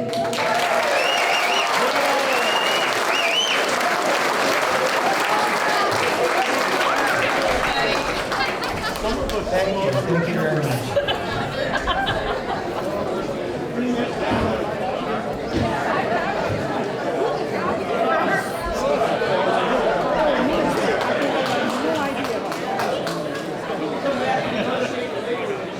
Thank you. So we're ready to start our closing statements. And we started the evening at that end of the table with Mr. Hepburn. And so I'm going to start at this end of the table with our council candidate, Mr. Escada. And so, Mr. Escada, you get to go first. Closing statements? Closing statements, Oh, I'm please. sorry. 3 minutes. I was making more notes. Okay. Okay. Closing statement. I'm sorry. Thank you, everybody. I appreciate it. You know, it's far too often that we get a chance to come together like this. And my closing statement is kind of based on that. I'll use the analogy. Moving here about 20 years ago, we moved over here off of in Coons, a little bit north of Coons Park, where the undeveloped area of Hillcrest Drive was. And I just want to maybe touch somebody's hearts, but we brought our daughters here. It was like our own children's play yard. There was only the grass field and the oak tree that was on Hillcrest Drive. It was all grass. At the time, they rode their cycles around their circle. They flew their kites around. And then something changed. Hillcrest decided to develop. So it was a little bit unnerving, but it turned out to be a great development. The homes are beautiful, and the people that live there at Hillcrest Drive are even more beautiful. On a micro scale, that's how our city is that we'll have growth and changes with things that we may or may not like. You know, personally, we've experienced it years ago with UOV's, the university's proposed master plan for a tri-level parking on Bonita. I know there was some uproar about that. The past proposal for Walmart, where Steinmart used to be, I know there was people that were very upset. So, in times, past changes have been proposed to the city, and we all united. That's the key thing here, is we all have to unite. So I'm asking you again to support our communal path for development. Things are going to have to be incremental steps is what we have to move forward together to retain the township mindset while offering the same or more than the surrounding communities. That's important. We have to be better than the other cities around us. In order for us to achieve and maintain our community, we need to heal and mend the fissures between Laverne citizens, its public servants, our first responders, and the community and civic leaders. I think that's all I have. Thank you all very much for your time this evening.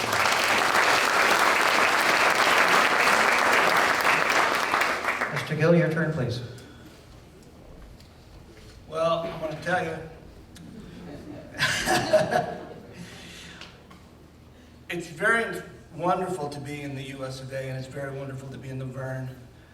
Many of my friends that I grew up with from Ramona, I still keep in touch with today.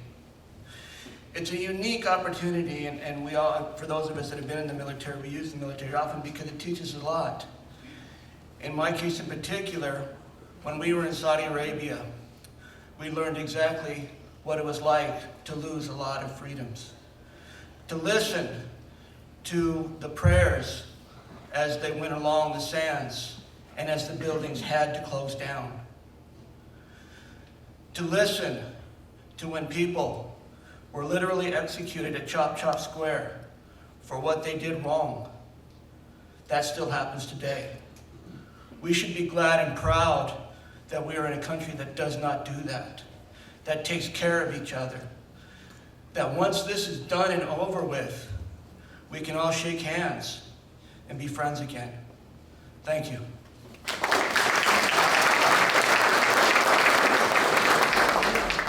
Mr. Malici, your turn, please. I'd just like to say thank you for all of you for having me here. I really appreciate it. I believe this is a great showmanship of democracy, and we should continue to take strides like this to better improve our community. I believe Laverne has so much opportunity, where it's a beautiful area with beautiful homes, wonderful people that live here nestled up against the foothills, and we can really make a change for the better, and I believe I can offer that. Sierra Laverne. Sierra Laverne, the recent closure is quite saddening to me because I used to work there. I golfed there all the time. It was a beautiful landscape, a variety of different animals. So I think if I were your council member, I would work with the county or local nonprofits or local universities to try to at least purchase part of that land, to maintain it, to keep the environment well, and to better serve the residents that live around it. I also have a lot of background in community services. I'd really want to improve relations by improving our community services department. It currently has a budget of $1.2 million, and I don't believe that's enough. I want to offer more classes to the elderly. For example, in Azusa, we offer free technology classes, and it really helps a lot of people. A lot of elderly folks don't understand, how to use Google, things like that, and it really improves their lives once they learn these things. We need to continue just striving to improve our relations between departments. For the fire department, for example, I want to have a sit-down discussion, make it public, and have all the firefighters come, all members of our community come and just discuss what the issues are at hand, and have an actual vote by the community to decide what we should do about this, whether it be county or keep it city. We should just see what suits our city best overall. And I'd just like to say, I believe I'm just a different candidate. I'm young, I'm a product of Laverne. I've lived here my entire life. I spent a lot of time here, and I really love this community. and it really means a lot to me. And I really like improving the lives of everyone around me. And if I've learned one thing throughout this entire experience about running for this seat, it's that I really enjoy talking to people. Like, you learn a lot when you speak to residents, things you never would have taken into account, things you have never noticed if not for that conversation. And it's that conversation, that dialogue that makes us a community. I think more community-based and oriented events, for example, in downtown, we don't have the farmers market anymore. We should pursue a variety of different events, more culturally appealing, just bringing the people of Laverne together so you could come speak to your neighbor, so you can see some person you haven't seen in a while and you can have a good conversation. It's that rekindling, that sort of support of the community and our members in it that's going to truly make the city better. So again, I'd like to thank you all for having me here, and I really do believe that we can all initiate a change for the better. Thank you.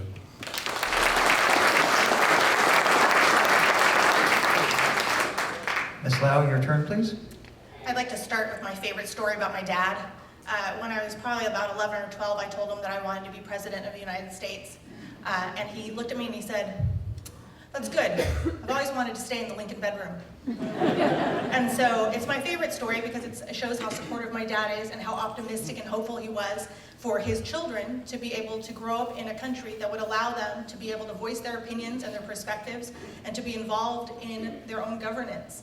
And I think that has been really important for me, knowing what my parents came from and where they came from and what they had to do to make sure that my sister and I both had good educations and an opportunity for a better life.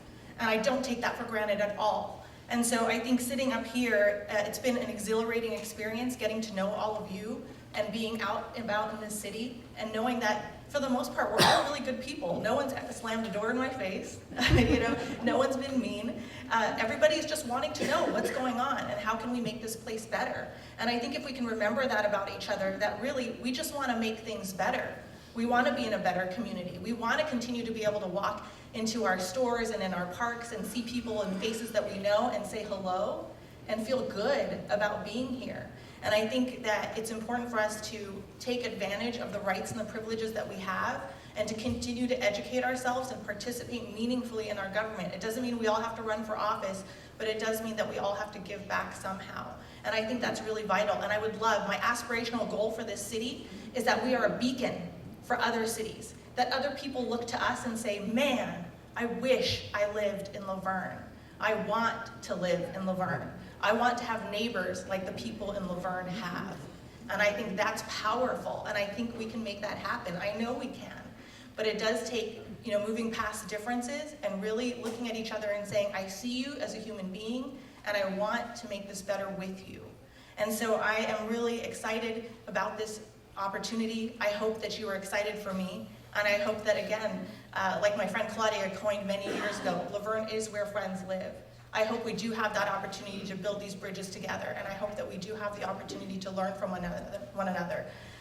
While I know many things, I know many of you know other things that I don't, and I think that's why that dialogue is so vital and important. I can't make solutions for you without knowing what your input and your perspectives are. And so I really welcome that opportunity to meet with you and to get to know you better and to be able to say hello to you at the store or at the park while we're walking our dogs or whatever it might be. So thank you so much for tonight, for your time. Again, I know you could be somewhere else. I know you could be doing other things, but this is so important, and I'm so glad you're here and you're invested. So thank you for being my neighbors. Thank you for being a part of this community, and thank you for everything that you do to make this place better.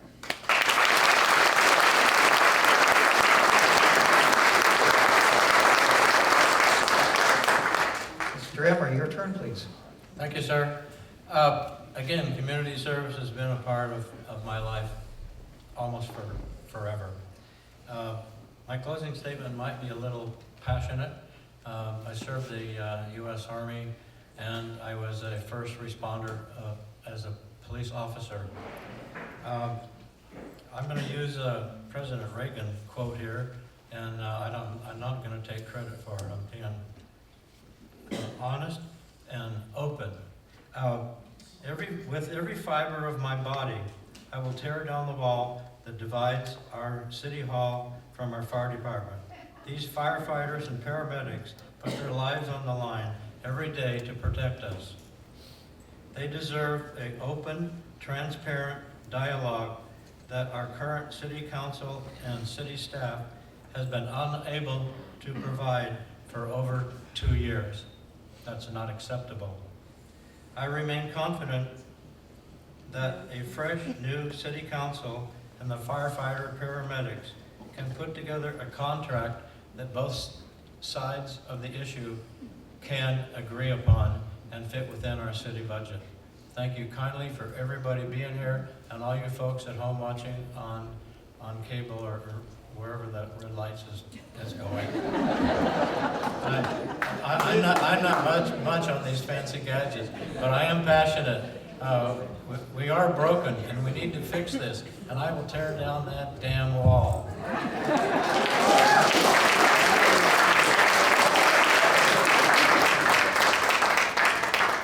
Mr. Chang, your turn, please.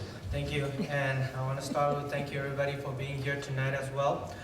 Leadership for me means not just word, but listening, action, and result. It did not take me 10 years to find out that I want to serve my community. It did not take me 10 years to find out that I have solutions to help to solve the city problems. Instead of taxes, we can find ways to bring more businesses, vendors and shoppers, and job opportunity back to Laverne, which will expand our tax base.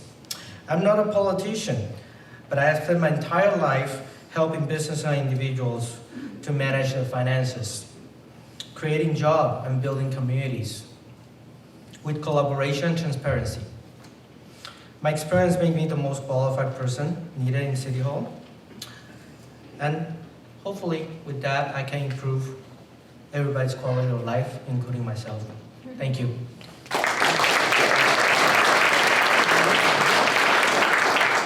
Mr. Crosby, your turn, please. Thank you. Just like, oh, it's okay, it's almost done.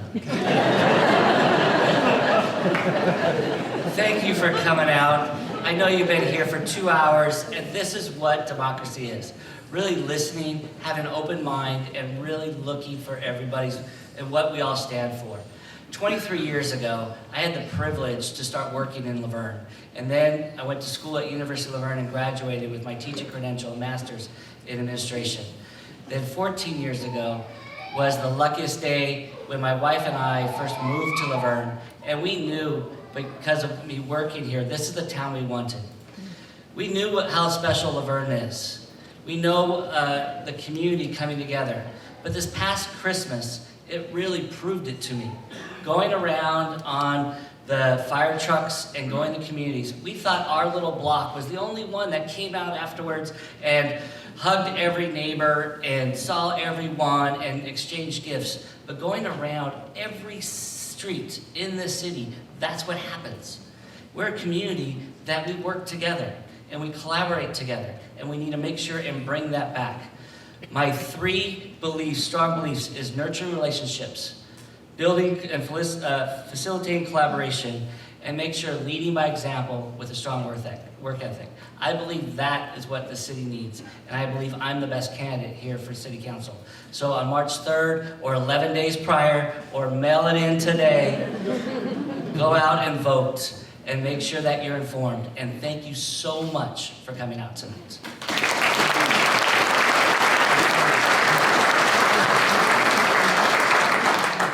Mr. Gibson, your turn, please.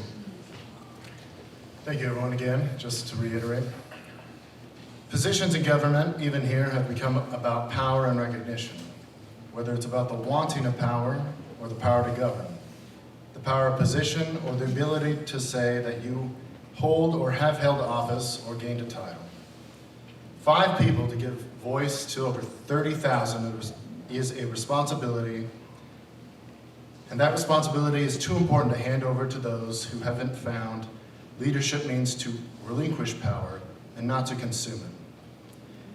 We are missing the differences between politics and policy, spending so much time on politics that policy has become no longer important.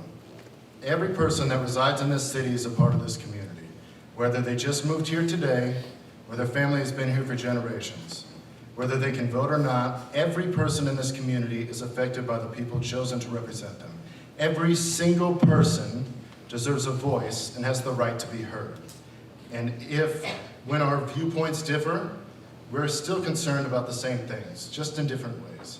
And sometimes we have to look outside what we are used to or the comfort with to solve them. Elected office should not be about what you can do for me, but what can I do for you? How can I help you? A vote for Zach Gibson is a vote for actual fiscal responsibility with an outside audit. A vote for Zach Gibson is a vote for modernization and the modernization of the access to our government services and information, true transparency and accessibility in government, and do away with closed-door city council meetings.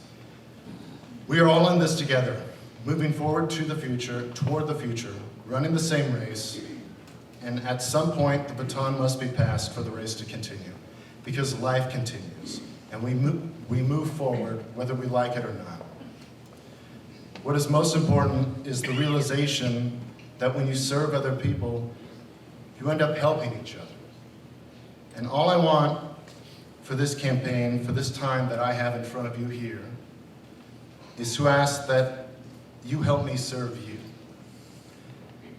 To look at as what is going on as a whole, instead of just the small parts or the ones that only affect us personally, and to really consider our current path is the best path, or if we can do better. Not one person can do this alone. We have to make the choice to walk together or fall apart, to serve each other or to serve no one. It's time to put Laverne's future first. Thank you, everyone.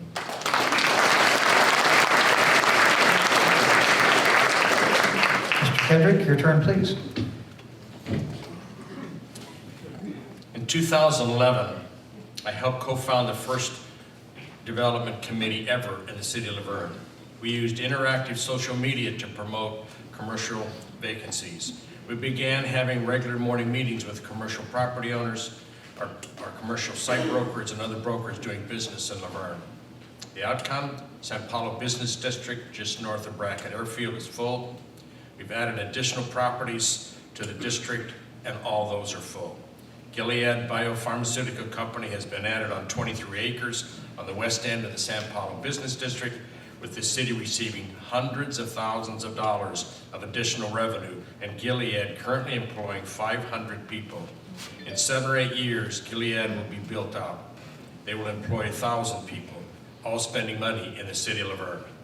Foothill Boulevard reached 97% occupancy and will again when the vacant Osh building reopens with a new business and with the completion of the new restaurant at the site of the previous Baker Square restaurant. Laverne has reached my goal of 100 restaurants, from fine dining to fast foods, bringing in additional revenue, and from many living outside Laverne. Old Town has seen a huge influx of restaurants and increased sales. In fact, in the last 6 years, restaurant sales just in the Old Town have increased from under $4 million to over $13 million in 2019. We have never had more businesses or more jobs in Laverne. And last year, 93.6% of Laverne's residents on a survey said their quality of life in Laverne was either good or excellent. All this while I've been mayor. I'm a person who finds a need and fills it. I found in hands-on history with a lot of your kids have gone through for the Bonita Unified School District. 100,000 students and 25,000 parents have participated. I co-founded the Career and Technical Education Center at the Fairplex, and today sit as a co-chair. Hundreds of graduating high school students are being hired into well-paying entry-level and career-oriented jobs. I started Laverne Cop Talk, a program with the police department to help make our city safer after 100,000 state prisoners have been early released to the public starting in 2011. A new group I and others are leading is a committee on social awareness and current and cultural diversity, higher quality for all. One of the things that I would like to talk about real quick, we've talked a lot about the city fire department tonight, and yes, we have problems, and yes, we need to fix it. But I would also like to compliment the other employees in this city who provide tons of services. I am a collaborative leader, working to bring out the best in everyone, leading to high-quality decisions for high quality of life for every resident in Laverne. Thank you.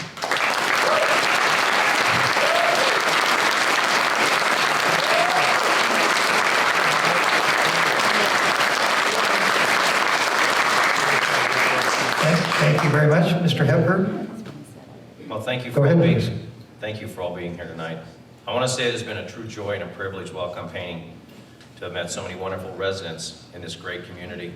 It has also been an honor and a pleasure to have met so many wonderful people that are helping with my campaign. I can truly call them my family.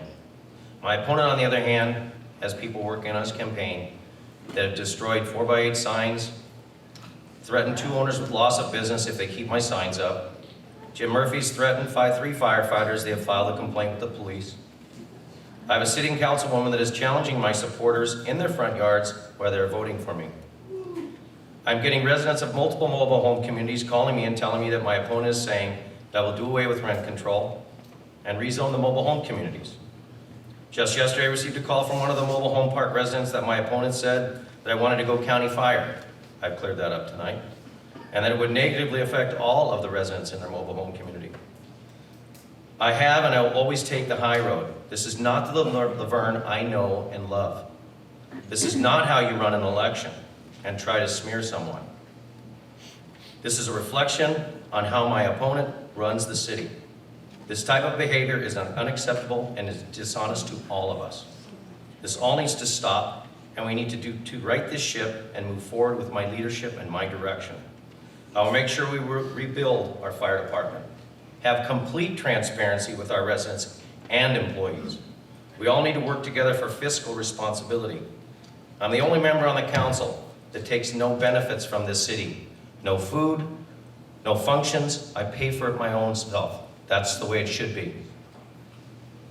I'm the solution, not the problem. It is a privilege, not a right, to serve you, the residents and employees. I will work with the new and old council and the city staff to build new bridges for our great community. This is why you need to vote for me, Tim Hepburn, for mayor. Thank you.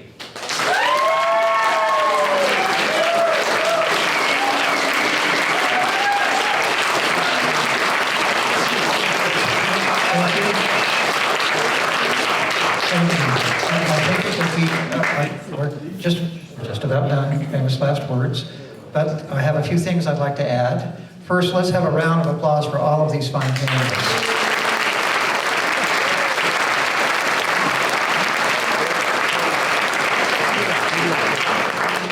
Second, there's some people I'd like to thank, our timekeepers, Monica Barrican and Jose.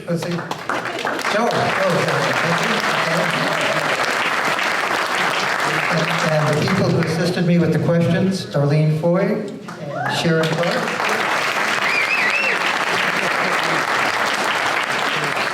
And I would like to thank this fine audience. The civility, courtesy, and respect that you showed these candidates truly showed courtesy, respect, and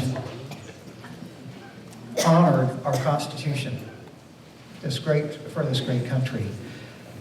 And I would like to close by just adding that I think the founders of this great republic are looking down and smiling at us tonight, because this is truly democracy in action. A round of applause for all of our great citizens of this great country.